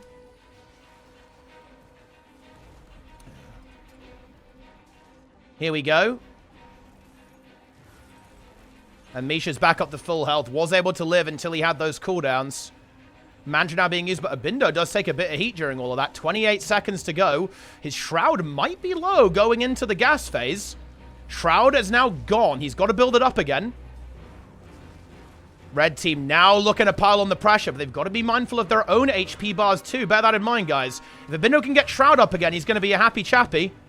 He's trying to build it up to 9,000, but the pressure is relatively intense. Misha, not super happy on cooldowns right now, actually, guys. No shatters, and no feedback, and no time warp or CS, at least for the time being. Abindo so low, and there's the gas. He's going to go downstate. I believe our victors are going to be the French. They figured it out. They knew how to beat this. Maybe a lack of cleanse from Misha getting punished here. And that is it. Both downstate. The Stomp's coming through. Zeolith and Azaz, 3-2 grand finales. They are the duo of destiny with an unorthodox setup, actually. The Tempest and the Vindicator getting it done there. Bring in the Catalyst. French can't win without Azaz and Zeolith. Vague did nothing wrong. And then Sit, then leaves the match. I mean, what a what an exit for that team there. What a finale. Honestly, that was a pretty sick tournament. It was a bit scuffed at the start, I'll admit that. But once we actually got to the good games, it got crazy. It got wild. It got absolutely wild there, guys. Incredible games. That was actually really good. I was expecting it to be more scuffed than the 3v3, but it was actually less scuffed than the 3v3. Bit of a surprise. Love to see that. There they are. Eclipse Sentinel. And Aswith on the Vindicator. Duo of Destiny with the Crown Gizmo there as well. Azza's currently Gizmo-less, but I'm sure on his way to reclaim a couple of them. And there it is. That's the end of it, guys. Epic stuff. And, okay, listen up now. This is very important. If you guys want to see more, look, it's actually been, it's 1-1. It's 1-1, guys. Rank 55 won the 3v3. French won the 2v2. Yeah? And now we're going to the 5v5 push tomorrow. It's actually 1-1 in tournaments, guys. And we've got Tournament of... Guys, we've got a lot of PvP. We've got Tournament of Legends next weekend, and then we've got the monthly after that. We've got like a full month of just like pure PvP. But anyway, tomorrow, we have a best of 5 push. Best of 5 push event between 55 and Worms. Here we go.